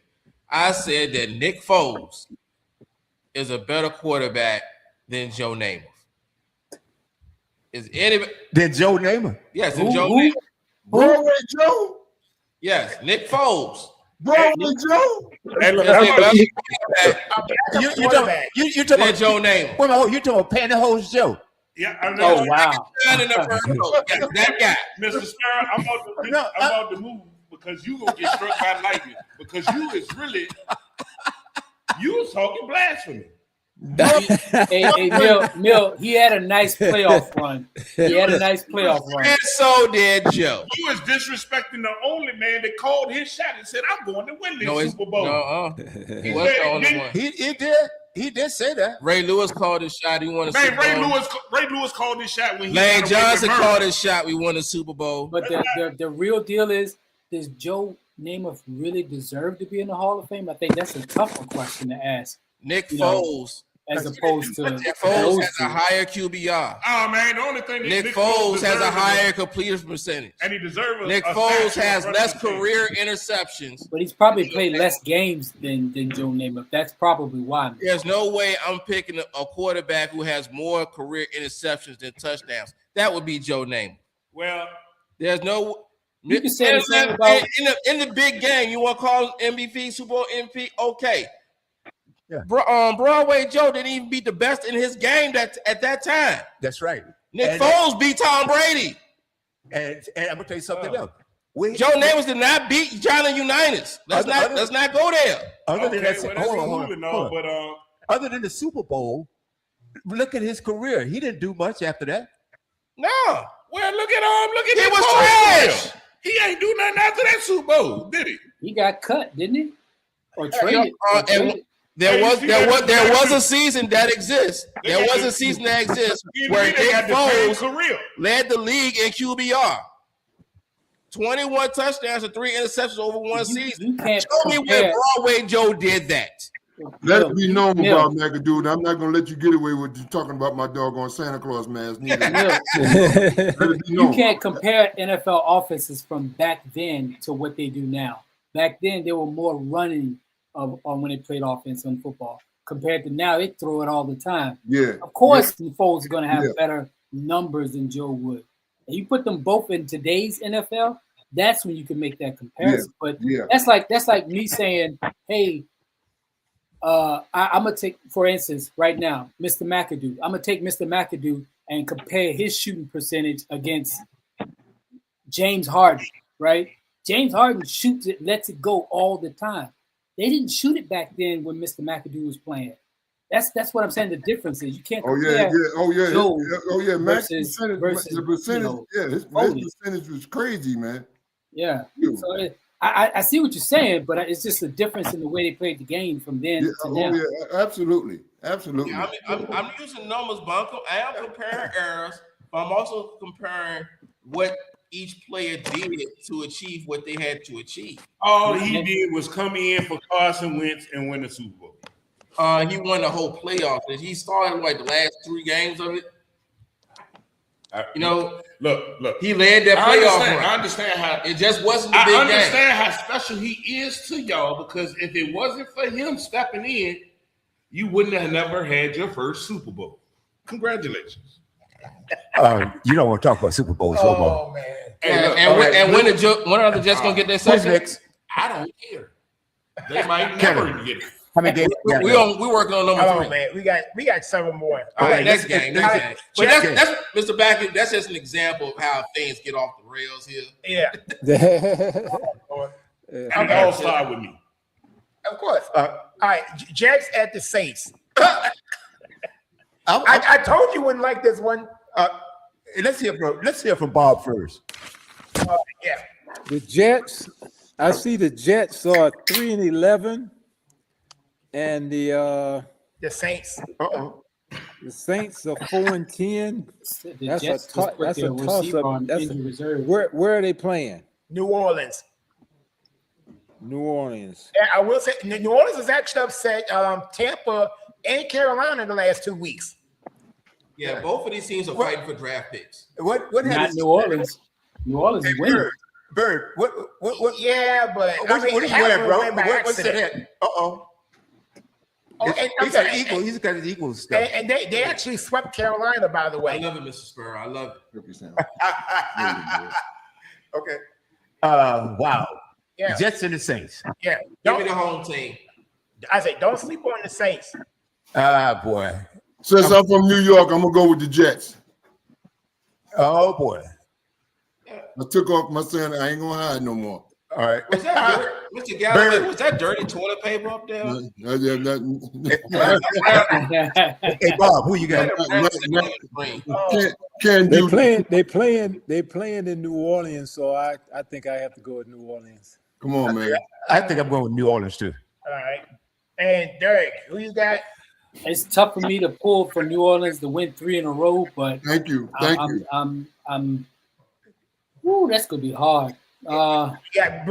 Brady Cook versus Shuck. Crossover again. I think Glenn is coaching for his job right now. So I'm thinking the Jets here in an upset. And I can tell who. Robert, you had the Saints, didn't you? Yeah. I mean, that don't mean I still could stay with him, but I like the Jets defense. So yeah, give me. So you crossing over again? Yeah, I like the Jets defense. I also like the quarterback. Yeah.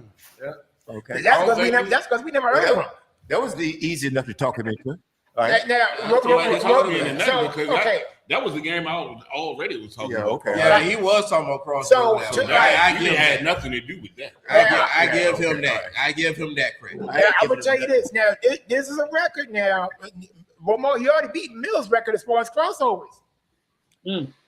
With 3, and we ain't got to the Sunday night game yet. But the record shouldn't count now unless you get it right. Hold on. The last time I did 3 crossovers, I got all of them right. Yeah, he has to. Well, he had 2. The crossovers don't. I mean, you have to get them right. Yeah. We're not gonna keep a record of the misses because that's no. All right. That's not gonna look good. The next. Oh, here's another good one. The battle for the NFC South. The Bucks and the Panthers. This is yeah. This game was once intriguing, but now it just gotten ugly. Whoa. Because which is both of these teams are falling off fast. They gave it away. They gave it this game's brought to you by Red Hot Chili Peppers. Give it away. Where they playing? Carolina. Shucks. I got Tampa Bay. I got the home team. I'm gonna go with Carolina.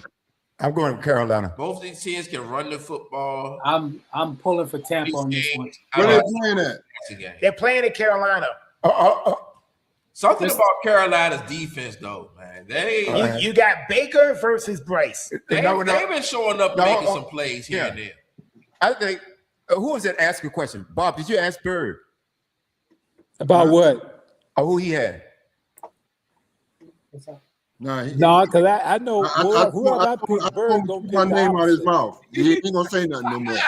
Yeah, he gonna pick the opposite of what I picked. Keep us that sounds familiar, doesn't it?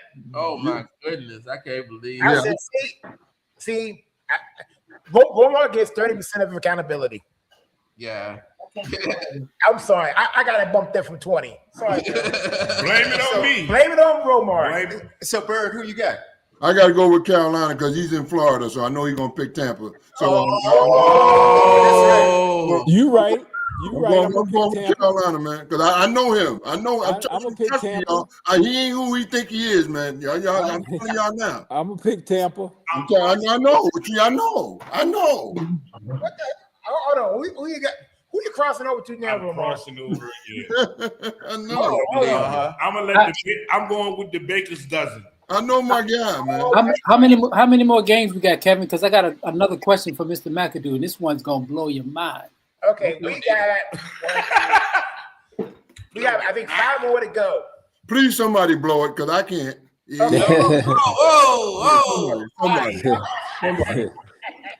Somebody. Okay, that didn't sit well. Okay, the next one. That did not sound right. Okay. And y'all say I'm the problem, huh? Yeah. Yep. You want them? Yeah. Now we're on to the 4 o'clock game.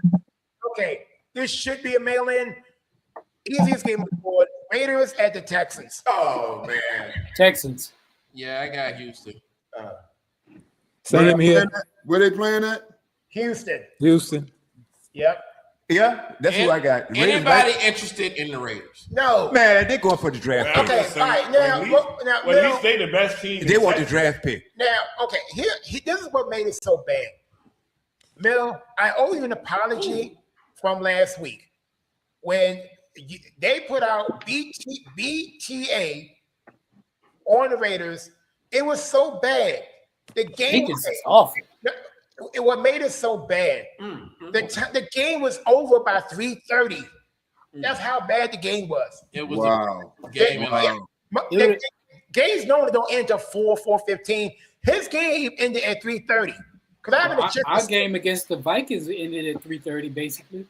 Pretty much. Yeah, but not clockwise. Who is our? But Mill, what you got? I apologize, man, for even saying it was a trap game. Okay. Apologies. Yeah, thank you. All right, next up. Mark, who you got? Oh, Mark. Raiders, Texans. Oh. Mark is not at the desk right now. Yeah, he doesn't. Bob. We don't need him. Oh no, I got the Texans in that game. I was saying I don't think anybody's interested in the Raiders. Well, I don't know. Bob might have. I think the Raiders are trying to get a quarterback, specifically that one from Oregon or Indiana. I got a question for you too, Mr. McAdoo. Oh man. All right. Let's keep it moving. Okay. Bird, who you got? I'm a diehard Lamar fan, man. So yeah, I'm going with Baltimore. Oh, we haven't got to that yet. We got Raiders and Texans. Raiders. Oh, Texans. Oh, the Texans. Yeah. Okay. Bob. Oh, Houston for sure. Texans for me too. Oh my God! He finally with me. Oh. Okay. Yeah. Okay. That was too easy. Falcons at the Cards. Another one is too easy. Give me the Falcons. I got Atlanta, but don't be surprised if they trick it up. What time they play? Atlanta's hot. Well, they both got eliminated. They both got eliminated. Mr. Spur, I know you live down there, but what is Atlanta's hot, man. Atlanta's hot, man. And Jonathan Gannon might get fired after this game. Atlanta a hot mess. That's your hot take. Kirk Cousins is hot, is what he's saying. Yeah, I meant to say that. That part. All right, so they about a step away from tearing this whole thing apart down there in Arizona. So WB, you got Atlanta? Oh, of course. And Derek, same thing. Atlanta against who? I'm sorry. Atlanta against Arizona. Arizona. Y'all know how I feel about Arizona. Yeah. I think Kirk Cousins will tear this defense apart. All right. Next up. Atlanta at Arizona. G14 classified might change. I'm going with Atlanta. Okay. All right. Bob. I got Atlanta. Bird. I got Atlanta. It's a mail-in. We mailed that one in.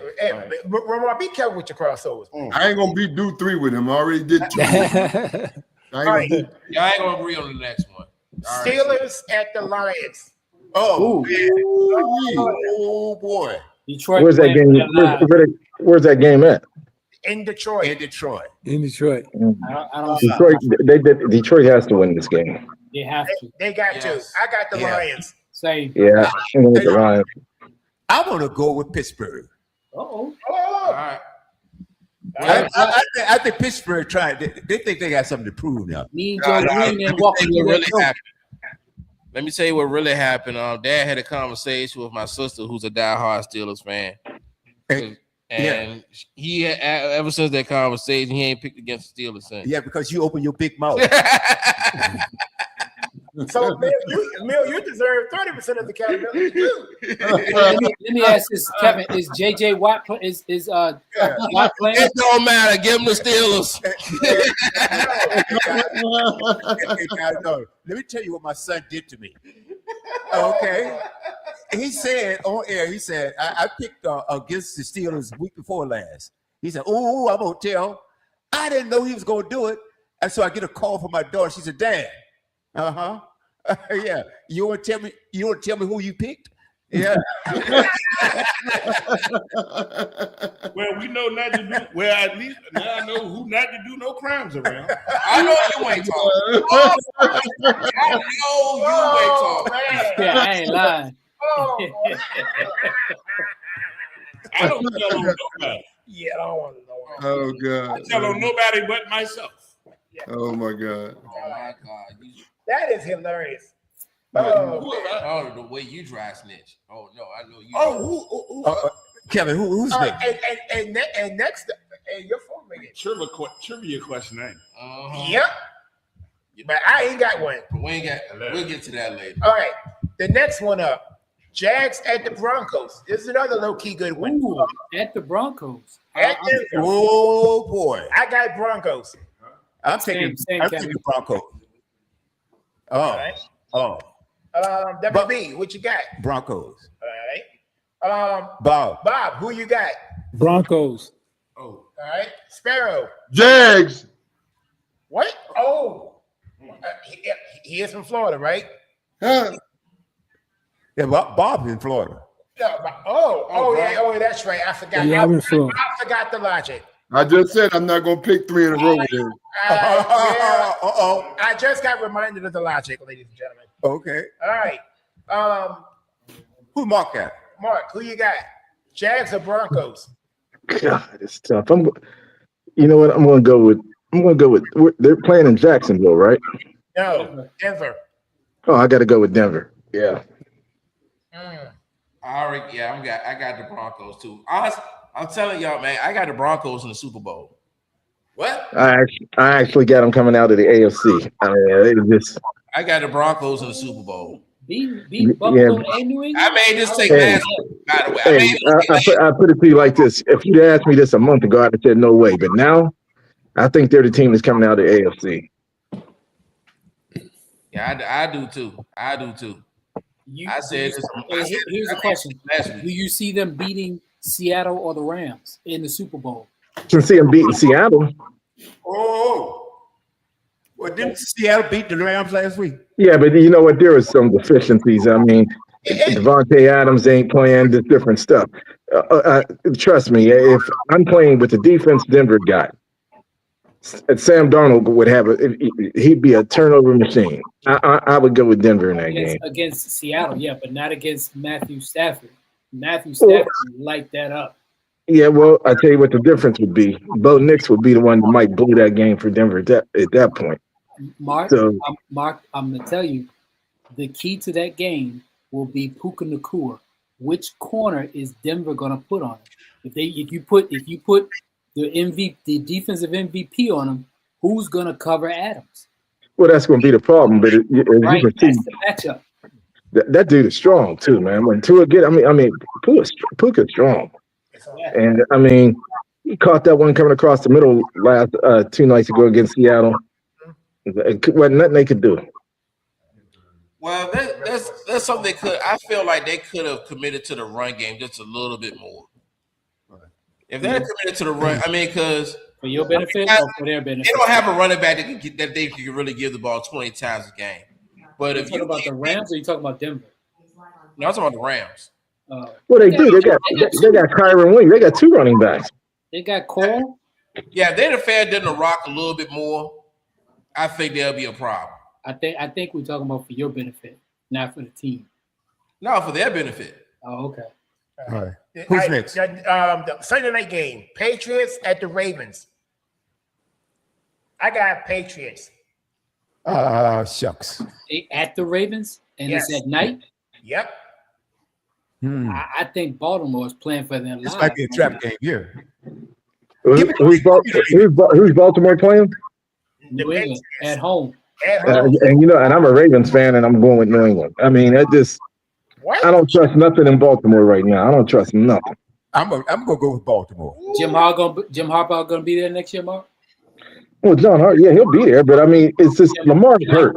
I mean, anybody that's seeing this ain't the same Lamar we used to seeing, and he's not 100%. High school, stand up. Travion Henderson taking another one to the house. I'm gonna be honest. I think New England's gonna win this game. I've got the Ravens. Bob, who you got? After what I saw last week at that collapse against Buffalo, I don't know. They gave up 5 touchdown drives in a row. Yeah, but Baltimore at this point, they ain't got the same. Lamar ain't the same. It's just too many variables. I don't like Baltimore's run defense, regardless of the numbers. They can get gas. Well, no, look like y'all fumbled the ball in the opening kickoff. Oh, the game is on. Yeah. Yeah. We got it. If they don't, on Fox. So, Derek, who you got in that game? I think New England's going to win, but I want Baltimore to win. So I'm saying my pick is New England. Okay. But I want Baltimore to win, though. All right, last game. Bob. I think New England is going to win this game. Oh, wow. Yeah. Okay. Hey, Bird, you going with Bob? Oh, absolutely not. Absolutely not. I was waiting for that. Yeah. Okay. 3 in a row. 49ers at the Colts. I'm going with the 49ers. I got 49ers too. What's the Colts record? What they like 8-5? 8-6, I think. Well, that's next Thursday. That's Thursday game. No, that's Monday night. And the 49ers? They like 10-4. Indiana's give me the Colts. Whoa. Well, for Phillip Rivers. All right. And Derek, who you got? 49ers. You know what? I got the Colts. I need Phillip to come through. Yeah. That was another game you didn't put in it earlier. Yeah. You didn't. I didn't realize it. I didn't know about that one. I knew you missed it was like 2 of them, but I knew which 2. But yeah. Right. So that concludes your week 16. All right. So we're gonna close this thing out. Hey, Mel, you plan on closing out around this time, right? Yeah, yeah. But we got a couple of questions. Okay. Derek, you got a question for Bob. So, Mr. McAdoo, my question to you is: besides choosing yourself as a former North Carolina alum, who is the best shooter from North Carolina, and could you beat them in a shootout? Like if you had chose Hubert Davis, could you beat Hubert Davis in a shootout, or whoever you pick? It depends. I know him, Hubert, and Wayne Ellington were great 3-point shooters. If they take me out there to the NBA 3, they probably beat me in that. But from the top of the key in, I'd go against anybody. Yeah. Okay. Right. I agree. I didn't want to give it to him, but I agree. Well, I've got a question for both of you guys. I think Dirk asked earlier about coaches. What is it, Phil Jackson? I mean, no. Pat Riley. Yeah. Okay. And what type of coach he was, I got a question. What type of coach? And this question is for both of you guys. Do you think that Phil Jackson was? Do you think that Phil Jackson was as great as a lot of people think he was? Yeah. Because when he got to New York, he was trash, right? No. Or let me finish my question, Romar. Okay. Or did the players? My opinion is that he, Michael Jordan, okay, with the Bulls, and then you get to the Lakers, you got a winning squad right there. Do you think that he was as good as people make him out to be? Either one of you can go first. I think his talent helped him win a bunch of championships. I mean, when he was with the Bulls, if I can think of he had, arguably the best player in the game with Jordan. He had, a top 10 player in Scottie Pippen. He had one of the top 5 centers in Bill Cartwright. He had one of the best defensive rebounding forwards in Dennis Rodman. He had one of the best shooting power forwards in Horace Grant. He had a hell of a team. Then when you go to the Lakers, he had arguably one of the best centers in Shaq. He had the best perimeter guy in Kobe. And then he had solid players around. I mean, he had solid players everywhere he's been. So that kind of helped him. He didn't mess it up. You can say that. He didn't mess it up. Okay.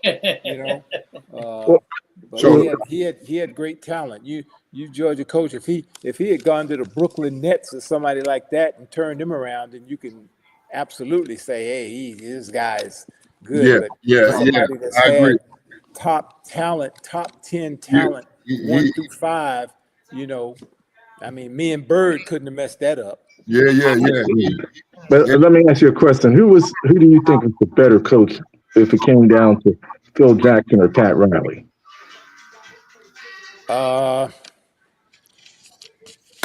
You'd have to give. I think if both of them had the same talent, both of them would be, great. Pat already went through a season where he won 16 games, and he's a Hall of Fame coach because he didn't have anybody. Yeah, we had nobody here in Miami, and he won 16 games. He was general manager, president, and he even said out publicly, he said, if I wasn't president, I'd fire myself. That's how bad it was.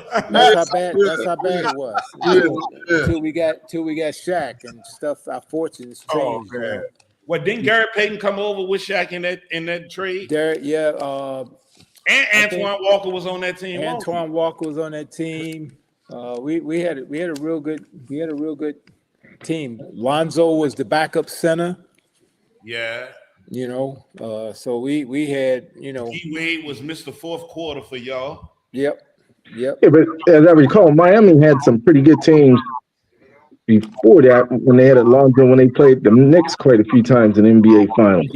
With Tim Hardaway.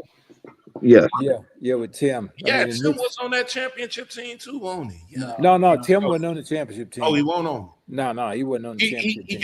That's right. That was the year before. We had our guards. Our guards was Dwayne. I'm trying to think of Gary Payton. Gary Payton. Yeah. Gary Payton was on there. Well, they had one guy I played with in high school, Bimbo Cole. Yeah, he was a god too. Bimbo Cole. Virginia Yeah, Bimbo wasn't on the championship team though. What is my question to Mr. Yeah.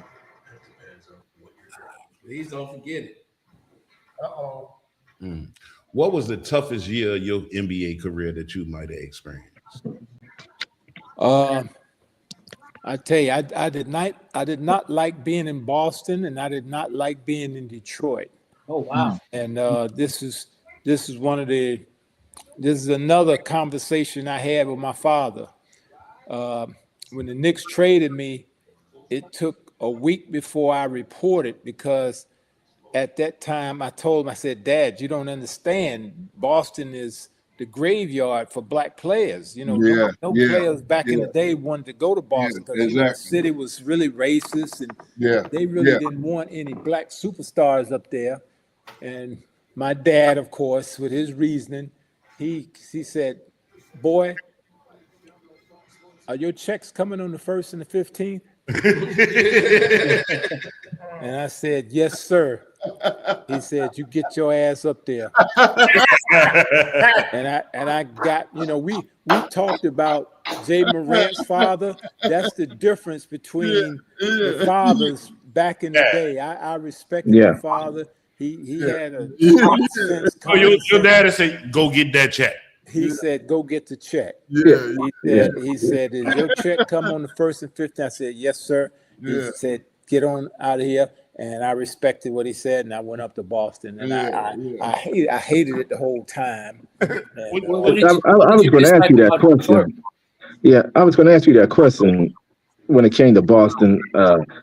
I couldn't see you even fitting in up in that place. I mean, like you said, that's where they send players. I could have fitted in, but they had made up their mind that they wanted Bird to be the star, and I would have put a crutch in that situation. Oh yeah, absolutely. If they'd have kept me up there, I mean, I could have played with him, and I'm sure he could have played with me. I said that same thing. But management, they didn't want that. I heard he was a bad man.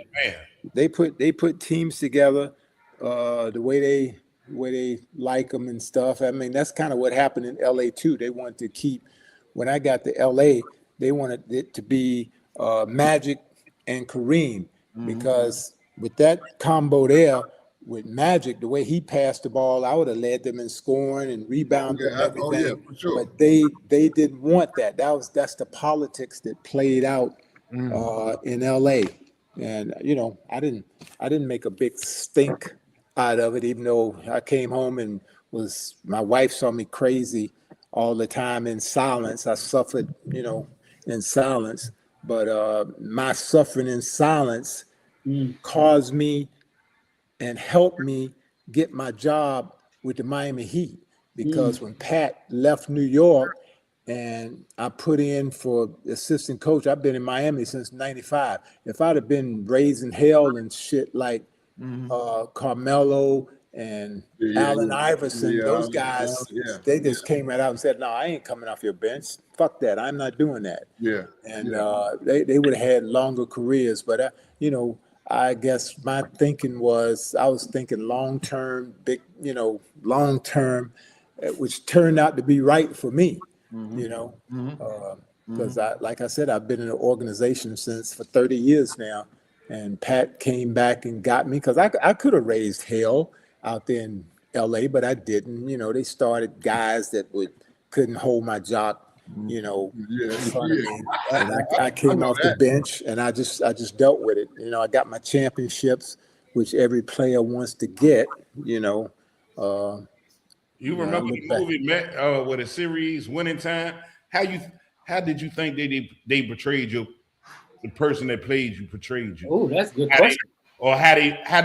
What is your outlook on how they portrayed you? I didn't see the whole thing. I saw some of it, but they didn't portray it right. They had like we was partying at halftime and had girls and stuff. It was nothing like that. Getting traded or something. And Jerry West was livid. He couldn't stand it. They made him look like an asshole, and he wasn't. Jerry was a stand-up, straight-up guy. He did not like that show.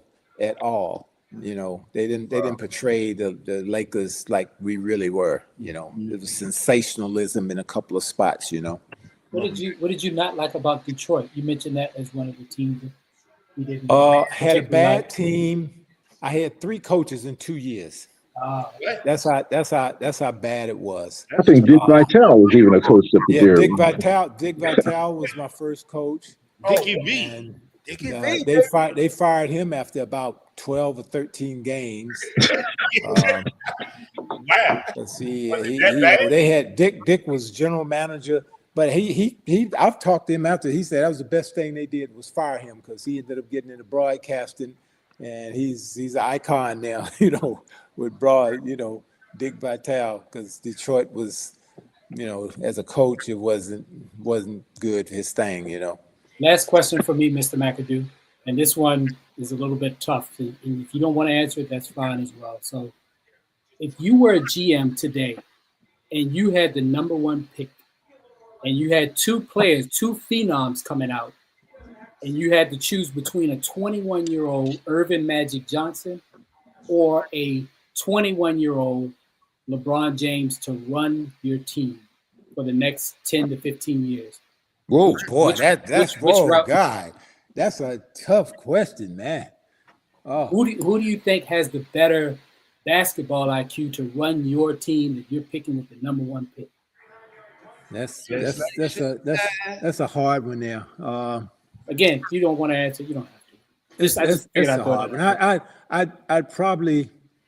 I'd probably lean toward Magic because as a GM and a scout, I said he's got more.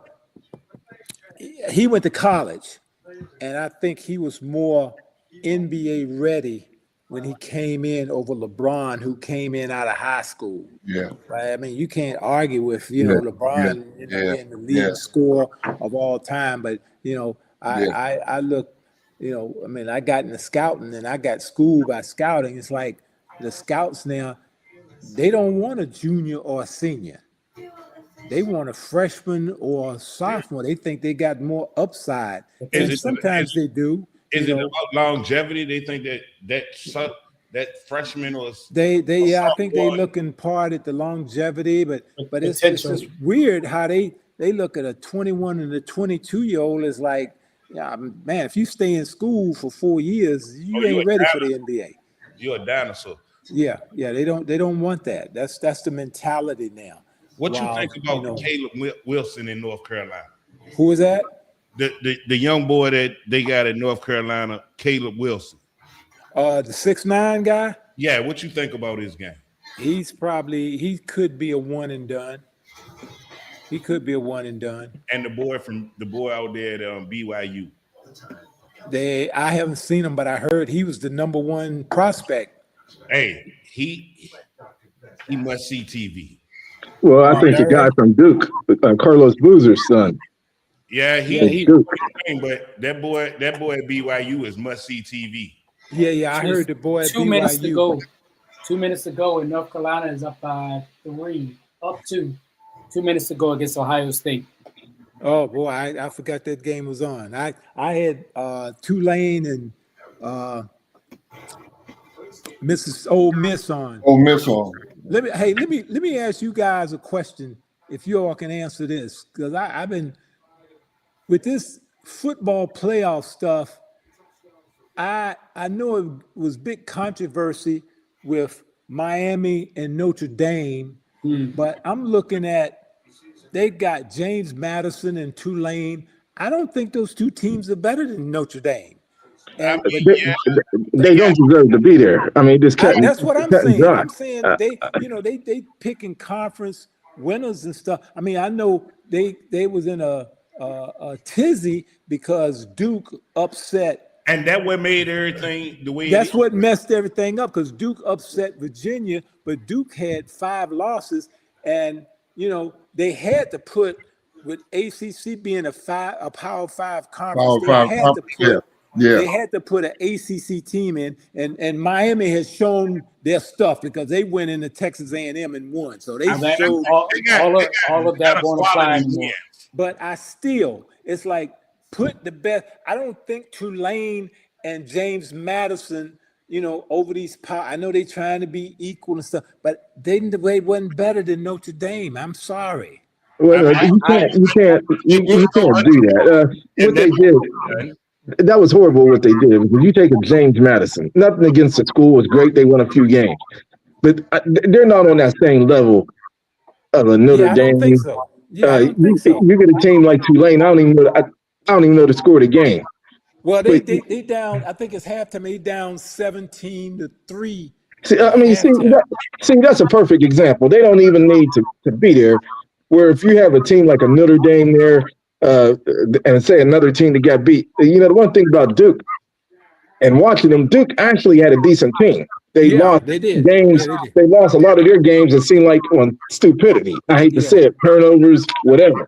Yeah. But I would not put a James Madison in there. I wouldn't put.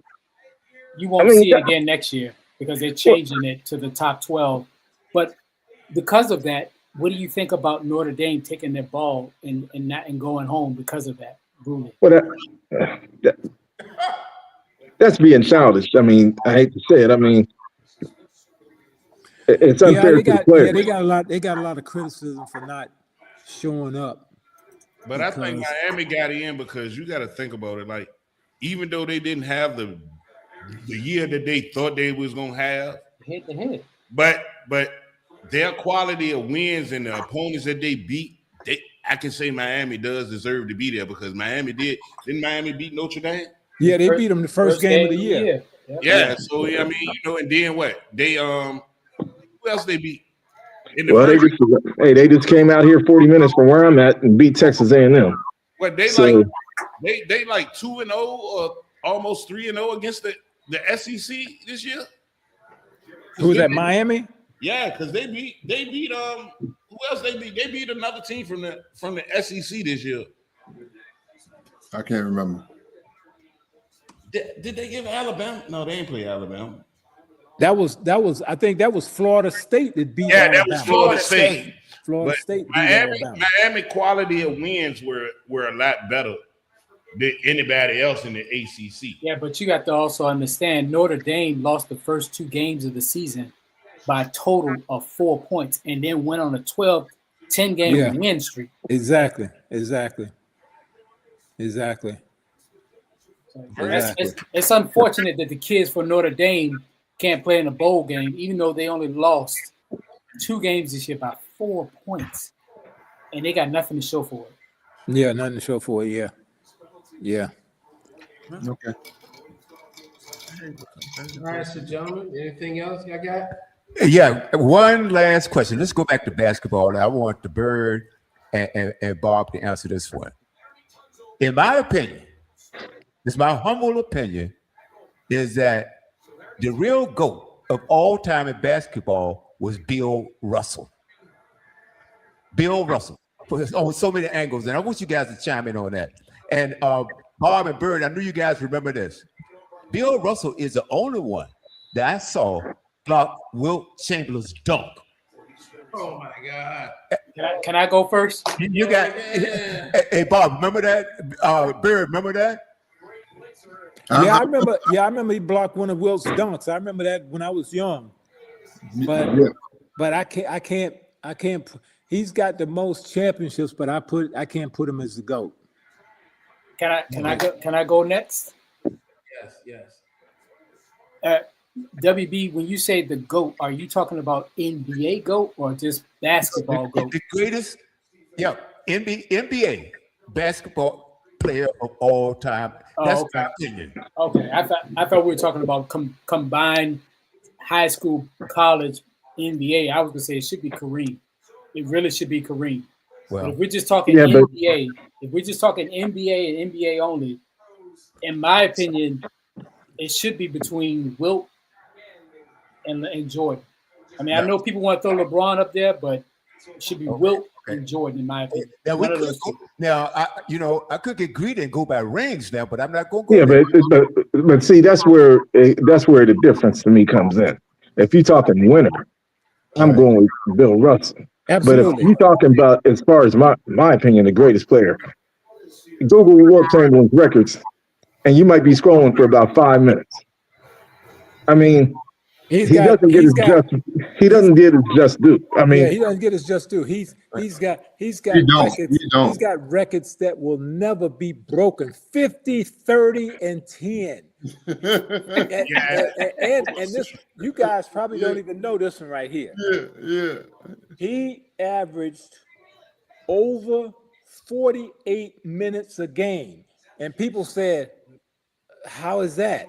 Didn't because he played every overtime. He did not sit out all this load management stuff. He averaged over 48 minutes a game.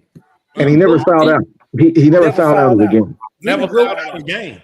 Didn't Wilt have 1 year where he led the NBA in assists? Yeah. He did. What, Timmy? Yeah. Yeah, he did it in 1967 when he was with Philly. I mean, the NBA in assists. Yeah. Mr. McAdoo, did you pop? Because I don't know, WB. Do you know that we got an NBA player from Richmond that went to the league, played for the Bucks, named Paul Preston? Yeah, I remember him. I didn't know he's from Richmond. Yeah, went to Georgia. Yeah, he went to Witt. He went to Georgia. Witt. Yeah, also Johnny Newman. Man, Johnny Newman ain't from Richmond. No, he's from South Boston. I played against Johnny Newman. No, he's from South Boston. Now, Mr. McAdoo, who you think are the top 5 all-around scorers in today's NBA? In today's NBA? Yeah. I like the guy. I like Vic Jovic, the Serbian from Denver. Yeah. He could go inside, outside, 3 assists. Yeah. He's not the most athletic guy, but good God, man. He does it. I like the comparison that you gave him, though. Sabonis, because he does. Yeah, he looked like Sabonis. Could he have held up in the 90s with his David Robinson, Patrick Ewing, Shaq, and those other guys? Could he, in your opinion, do you think he could have held up? Absolutely. Okay. Absolutely. You know, Derek, you brought up about great centers in the 90s. What people don't realize is there was great centers in the 70s. Yep. I mean, there was not a bad center on any team in the NBA at that point, regardless of who the team was. I think the golden years were the 90s. Was Wes Unseld a bad man? No way. Oh, yeah, he was small for his size, but he could rebound his pass off. And that outlet pass. The outlet pass, he was fantastic. I mean, him and Earl was a duel, bro. Them two. Boy. Him and Elvin Hayes. Elvin Hayes. Yeah. And I tell you something else. And Bird and Bob, you guys remember this. When they had West outside, he would bring the ball in. I mean, pass the ball in. They had him pass the ball in most times because he would start that fast break with that pass. That pass. Yeah. He never brought the ball down when he rebounded. Kept it up over his head. Yeah, right there. Boom. That's like Kevin Love with it. And then and it's on his hands. He's passing the ball. Well, I'm gonna tell you who's on this panelist from Virginia. All of us. Oh, all of them. Hey, y'all better give Bobby Dandridge some love too. Bobby Dandridge. Bobby Dandridge. Let me tell you, who could not handle Bobby Dandridge? Julius Erving. Give Bobby G some love. Give him some love. Yeah. Hey, went to Norfolk State. Yeah. Give him some love. Andrews a John Marshall Justice. Yeah. Bobby Dandridge was one. He was one hell of a player. I tell you what, Kareem doesn't. He don't get to the final with Milwaukee without him. Somebody else. Exactly. Give somebody some love, man. Exactly. Thank you. Played for Boston. Gerald Henderson. Played for Boston, yeah. Yeah, played for Boston. I remember. He's from Richmond. Is that right? Yeah, he played at VCU. Yeah, he's from okay. Richmond. Yeah, I remember him. He made that critical steal. He made that critical steal in our game in '84. It beat us. If we James Worthy threw that bad pass. If we'd have won that game, we'd have been going back to LA up 2-0. 2-0. Yeah, I remember that. 2-0.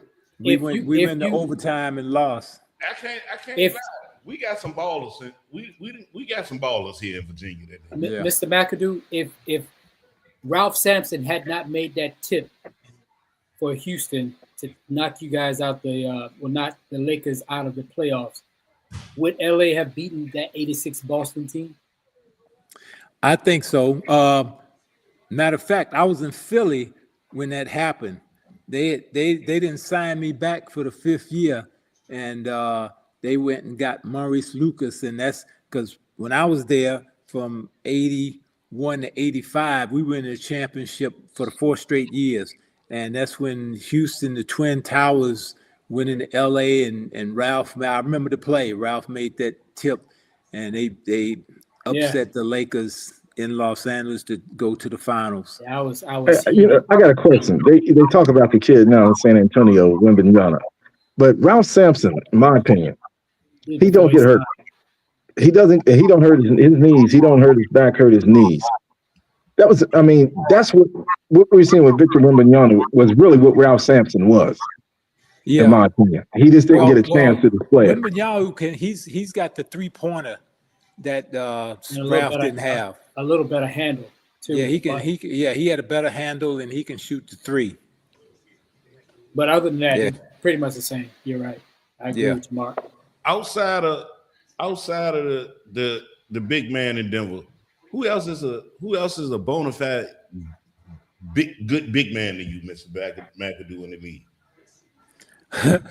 When you start thinking of bigs in the league, he's the only one that you can think of. Yeah, he's on an island. He's on an island by himself. Exactly, man. He's on an island by himself. There's nobody.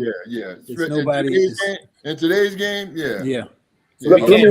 We can't put Anthony Davis or Giannis in that thing. They more power forwards. Right. I agree. But let me ask you a question, Mr. McAdoo. I believe you were coaching on that Heat squad when y'all played Dallas in the finals. What did you think of Dirk Nowitzki? People don't give him his props. I thought he was. Now he's a true 7-footer. How did he kill y'all like that? Yeah, you couldn't block his shot at all. He was gonna get that shot off on. Dirk. Gangster. I mean, he made it his. Well, that year that they won the finals. Well, he beat everybody. He sideline in the 4th quarter of every series. Yeah, but you have to understand, Dallas beat not only the Lakers, the defending champions. They went through LeBron. They went through Kobe. They beat us.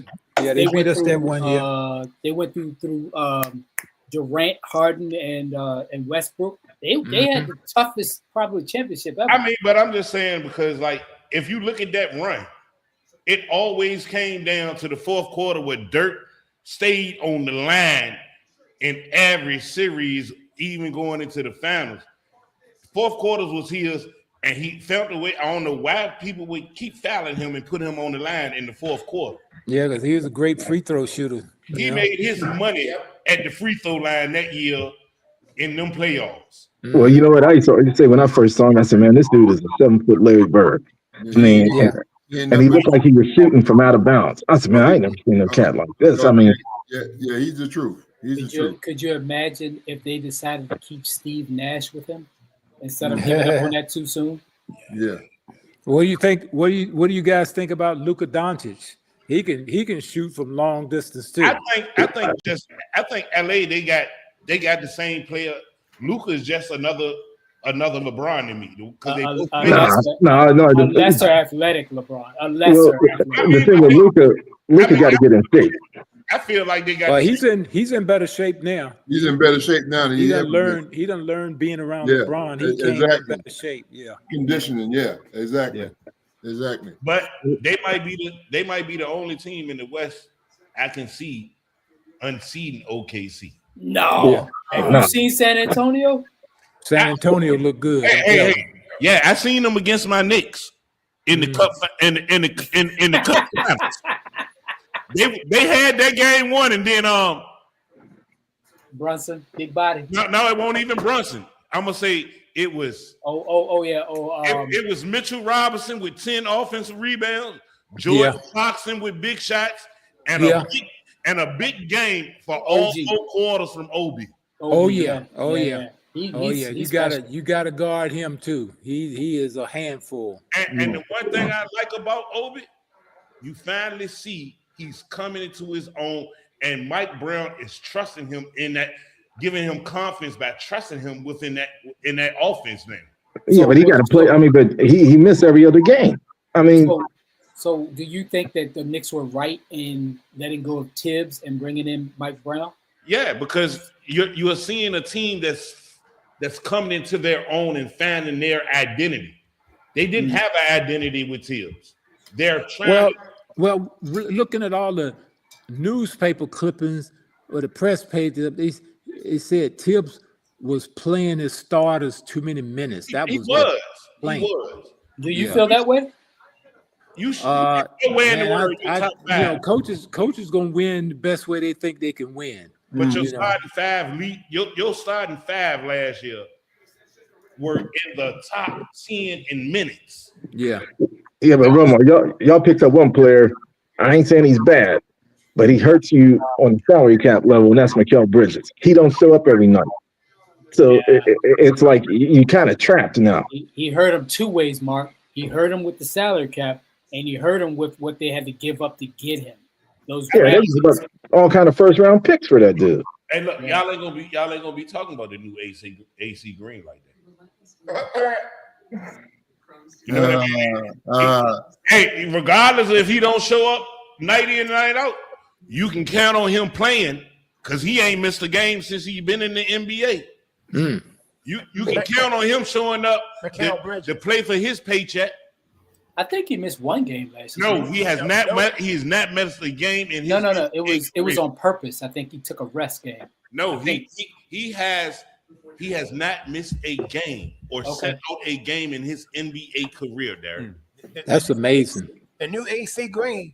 That's amazing. Well, Mr. McAdoo had a player like that on his team, and Randy Smith. Randy Smith, yeah. Randy was the Iron Man. Then it became AC. Hey, Bob, what do you think about these coaches resting these players sometimes at home and stuff is like it really the coaches or is it the low management? Your thoughts on low management? Is it the owner?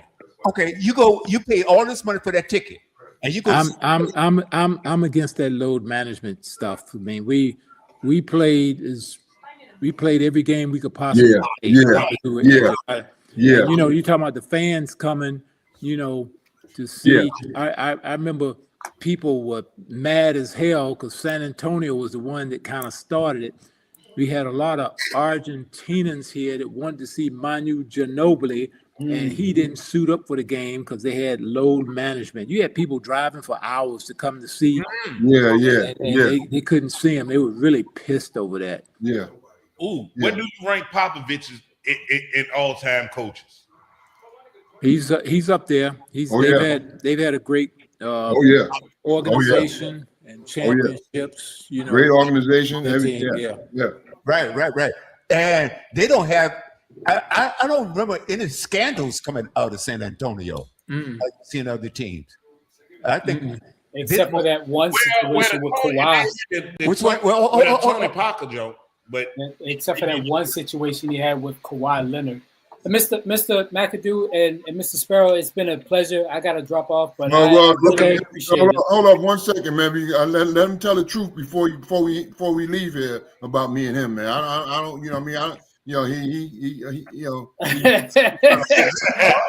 I need to let him tell everybody how you should crack him. Down there in the park, and more. We got to hear about this. Okay. I just need to hear that, man. You know what I mean? Come on, man. The truth is, Bird, that I used to smother you. I used to D. You never saw any of that. Playing in the HBCU. You had never seen anything like that in New York. You've never seen anything like it. So, Mr. McAdoo, so he little bro, and you big bro. Yeah, he's little bro. He's a small forward. I love you, man. I love you. I knew you weren't gonna tell the truth, man. But I just wanted to let everybody know just how you get down, man. I told him that before we got on here, how you was gonna act. but it's okay. Bird. I love Come you, on my now. brother. You played in the summer league. You saw what I did to you in the summer league, and your team from A&T. What happened to him? What you gave him? Huh? How much you dropped on him? Like said me. No, Ro, don't go there, Ro. You my boy. Ro, you just met him. You just met him. On the A&T State University Aggies. Ro, you just met him. But I just had to ask him. No, yeah. Don't go there. Hey, I can remember when Buffalo was playing Boston in the playoffs. I think it's 73, 74. You averaged like 50 a game during that playoff series, didn't you? I used to see Dave Cowens. I wanted to kill him. No. I just something. He used to bruise and beat up people, but he couldn't. I remember John Havlicek came up to me to an All-Star game one time. He was laughing. He said, "Bob, you used to make Dave pull his hair out because he couldn't figure out how to guard you." I believe it. I believe it. Yeah. It's something how you hear stuff, after your careers are over, because the stories start coming out. Do you think that you deserve more than just 5 All-Star games? Huh? Do you think that you were more deserving than just being selected to the All-Star game just 5 times in your career? Yeah, well, a couple of times I didn't make it because of injuries, kept me out. You know how you get injured, they'll put somebody else in your place. I probably should have been there 8 or 9 times, but I was injured. And I think the most disappointing award that got past me was the top 50. What? You ain't get in there? I didn't know because my oldest son researched it. He said, "Dad, you was the only MVP that didn't make it. You were the only scoring champ that didn't make it." Wow. So it's almost like I went to Italy for 6 years and people just kind of forgot. So they wrote you off.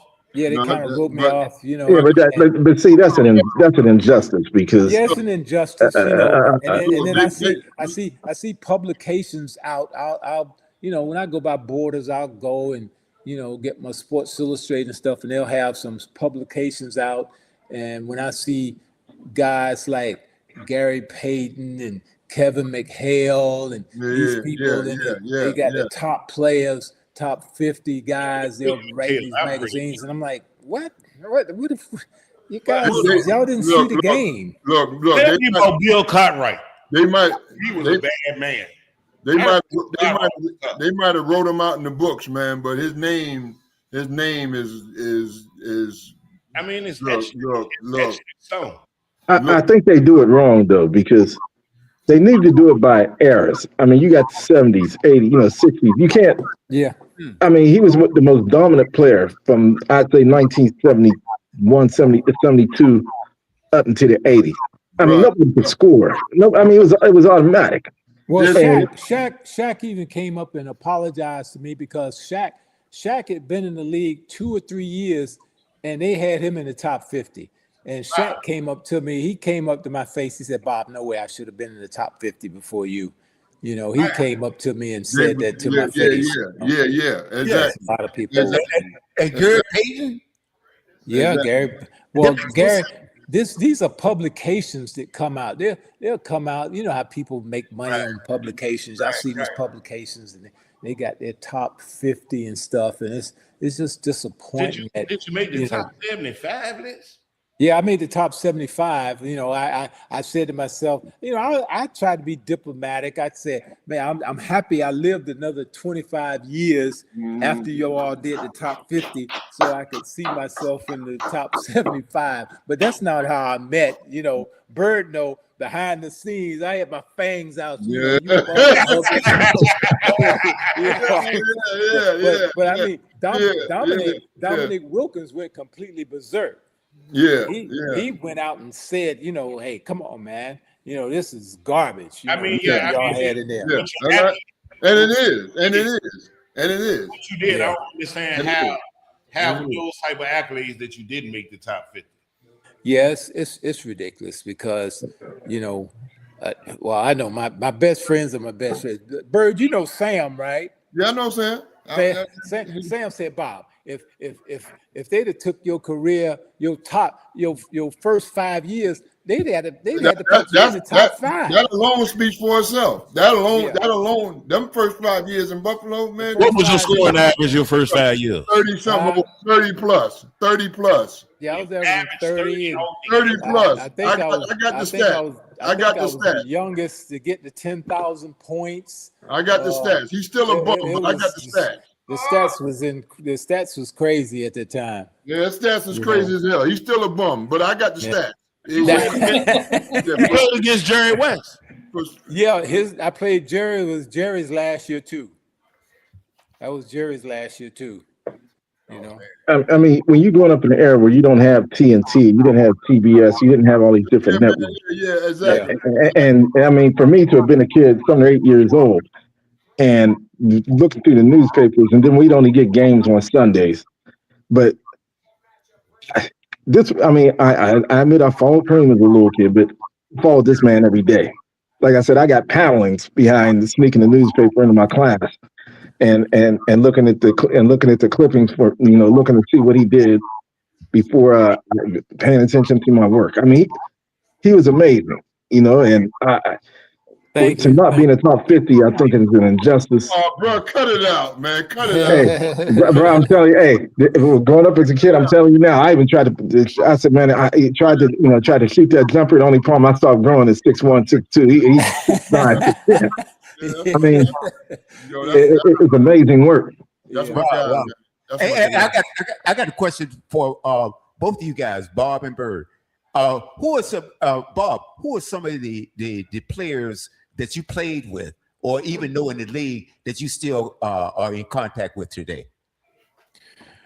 Well, sad to say, I just lost one of my good friends, Michael Ray Richardson. What? Oh, he just died 2 weeks ago. Yeah. Prostate cancer. We were teammates with the New York Knicks. Yeah. And we were in Italy together. He played in Bologna, and I was in Milano. And he just succumbed to prostate cancer.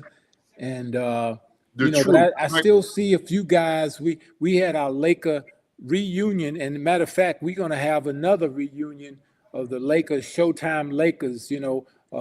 I was just in Toronto. I happened to be up there because my daughter's play pro tennis. She was in a tournament, and the Toronto Blue Jays were playing the Dodgers, and Magic was there. So I was able to see Magic. I sat up in the Dodgers suite with him because he's part owner of the Dodgers. So I see guys. I see Michael Cooper. I see Norm Nixon periodically. I was just at a function. I saw Jack Marin here in Boca. He played with me. He was on that championship Washington Bullet team at the time. I saw him. He played with me briefly in Buffalo. There's a few guys, but I mean, come on, I'm 70. Man, guys are leaving out of here, man. Was Orlando Woolridge a tough guy? How Mr. McAdoo? Orlando Woolridge, was he a? Yeah, he was. He's deceased, right? Yeah. But he was an athletic guy. Yeah, he went to Notre Dame, right? I asked because he was, to me, he was a underrated player. He didn't. To me, he didn't get his fair due. I know he was athletic as hell. Good God, he could jump and run. Yeah. But I heard Bill Cartwright was a bad man at one time. Yeah. Bill was good. Bill was good. He was good with Chicago, and he was good with the Knicks. Let me ask you this: was Randy Smith one of the better players? I was always curious that you had, that you played with. It seemed like absolutely. He seemed like he was almost like your main guy when I used to watch you guys when I was a kid. Absolutely, and if you put him on a track, not a single NBA player in history could outrun him in a 50 or 100-yard dash. Randy talking about speed, man. Yeah, what? Yeah, that was speed. He was an All-American soccer player and basketball player at Buffalo State. Wow. I heard you know how to play soccer. That helped you with your footwork. Absolutely. One of you guys was just talking about jumping right now, and the name that comes to mind is David Thompson. Ooh, DT. Oh yeah. I know you know him. I heard half flyer. Oh yeah. Did he go to NC State? Yes. Yeah, he went to NC State. They won the national championship. I know. Him and Tommy Burleson and Tommy Monty Burleson, Monty Todd. They beat Bill Walton. Houston. They up in the Bill Walton and them. They beat Bill Walton and them in semis, and then they beat Maurice Lucas and them at Marquette in the championship. Yeah. That man had a 42-inch leap, vertical leap. Oh yeah. That's incredible. And and I saw something tragic on TV when he came. He went up for a rebound or something, and I think it was an accident. Got clipped over somebody's shoulder, right, and fell over Marvin. I remember that play over Marvin Bonds. They were playing Providence. Out of Providence. And what happened? It was scary. But he came back. He had a bandage with blood all on his head. He came back. Got his head all scrapped up. Yeah, he was up there, boy. Yeah, he wasn't gonna miss that game though. Yeah, he's up there. Absolutely incredible. Yeah, absolutely, man. Wow. It's been great. It's always great having you on, Bird, and you, Mr. McAdoo. Man, you got to come back on, please. No, he ain't gonna tell the truth. He ain't coming back, bro. Come on, Mr. Spurs. We gotta have him back. We're not doing that, man. This was a trial run. We ain't doing that. If y'all got Bird on, y'all bring me back. We're not gonna do that, man. We're not bringing on. This is a trial run. You failed. You failed. Hold on, Mr. Spurs. You know me and you boys. I got coming camera on. Me and you boys. You can't ass up. You're a Hall of Famer, man. You don't get the meat in Hall of Fame. Hey, Bird's like that because he know. My scrub wall. Look at it. Bird's like that because he knew I got the best of him. He can't my scrub wall. On the scrub wall. So who else up on that wall? Who else up on that wall? Just him. Oh. So you saying that's the only scrub you ever met? That's my guy, man. That's my guy, man. That's my guy. It's been a pleasure. All right, man. I can honestly say it's been an honor. Okay. All right, Mac. I'll holler at you, bro. I'll holler at y'all too, man. Y'all take care. Right, bro. Hey, Bob, I got your number, right? Yeah. All right, brother. Thank you so much. Yo, throw it in the garbage can, bro. It's over with. No. All right. Hey, All right. I'll see y'all later. All right. Later. Thanks again. All right. Bye. See you. All right, my guys. Galloway don't go nowhere. We're still on. Now, Dad, I wanted the guys was wondering. If we can still, stay on the air for a little while, have like a little watch party while we on the air. Oh, y'all can stay on as long as you want. But I have to cut this show, and I need you to start another one, so that way I can edit the last show while we're doing. All right. That. Well, close this one watch out. Party is just going to be unedited, and okay. All right. It's going to be off the rails. Wow. Okay. We have to make some little adjustments, but all right. A little intervention, little. Yes. All right. Yeah, no problem. All right. Close it out. Before we close it out, I would like to say this show was. I would thank you, Mr. Bob McAdoo, for joining us. Also, Mr. James Sparrow, Mr. Miak, and so man. We just interviewed a Hall of Fame NBA. Bruh. Great. That was really great. And he answered every question. They both did. We just did that. Yeah, we did that. Man. We just did that, man. It was so what did I tell you? Awesome, ladies and gentlemen. Yeah, we did that. What I said it this our year. I'm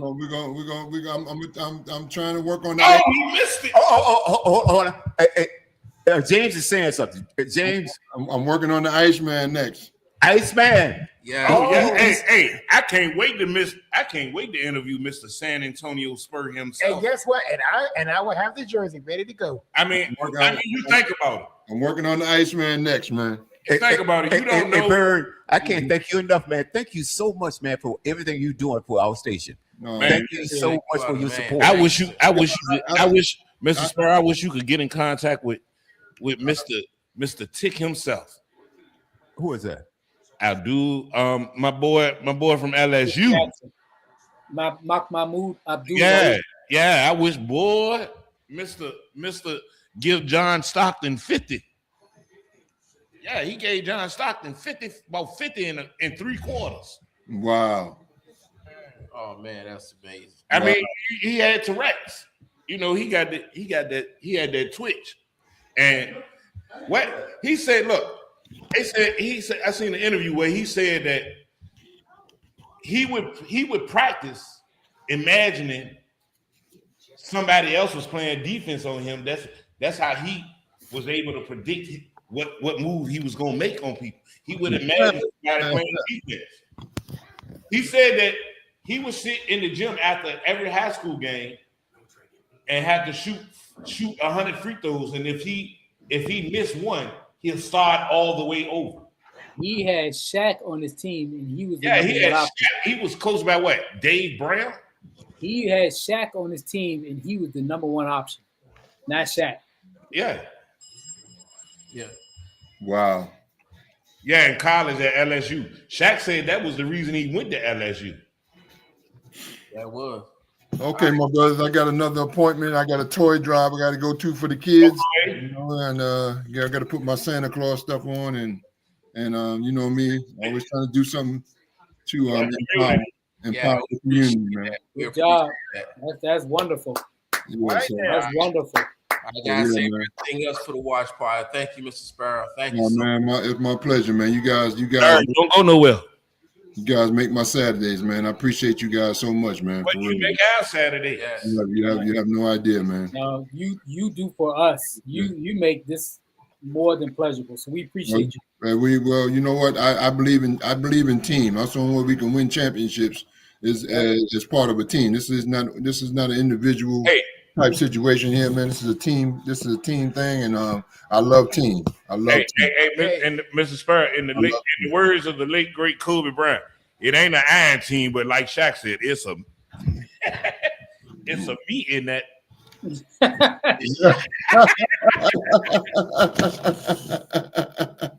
So peace and love, my brothers, and if God's willing, I'll holler at y'all next week. All right now. All right. Thank you. Ladies and gentlemen, it's been a long week, you know, for me, especially here at the Studio W Sports page. On especially Wednesday afternoon, I had outside work. I had a concert I had to sing at, and which was awesome concert. You know, shout out to the Hopewell United Voices of Hopewell. Ain't nobody come to see you, Otis. Thank you so much for that opportunity. When I got home, I got a word that the first pastor I was ever part of church at, Trinity Baptist Church, my beloved first pastor, Reverend Dr. Abraham Lincoln James Jr., went to glory Wednesday evening. Oh yeah, sorry, man. And you know, this man has been a pillar in the community of Northside Richmond, just not for Northside. I mean, not just for the church, but for Northside Richmond for over 45 years. Yeah, sorry. So this show is dedicated to you, sir. Without your tutelage and expertise, because the pastor I'm part of the church now, he was under him. Yes, under him. Oh, pastor American, pastor baptized me. I want to give a big shout out. Wow. Big shout out to the first player, the running back from Virginia Union, becoming the first player in CIAA history, HBCU history, or to get the Division II trophy version of the Heisman. The running back from Union this year, babe. His stats outrageous, Galloway. 297 carries, 2,409 yards on the ground, 8 yards per carry, 200 yards per game. Yeah, that's crazy, Roman. But let Mill finish up his thing he was saying. They dropped one game this year, did they? Huh? How many games did Union drop? One? Well, Mill, were you done?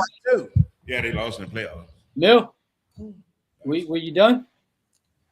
After I said save everything for the watch party, y'all got anything left for the watch party?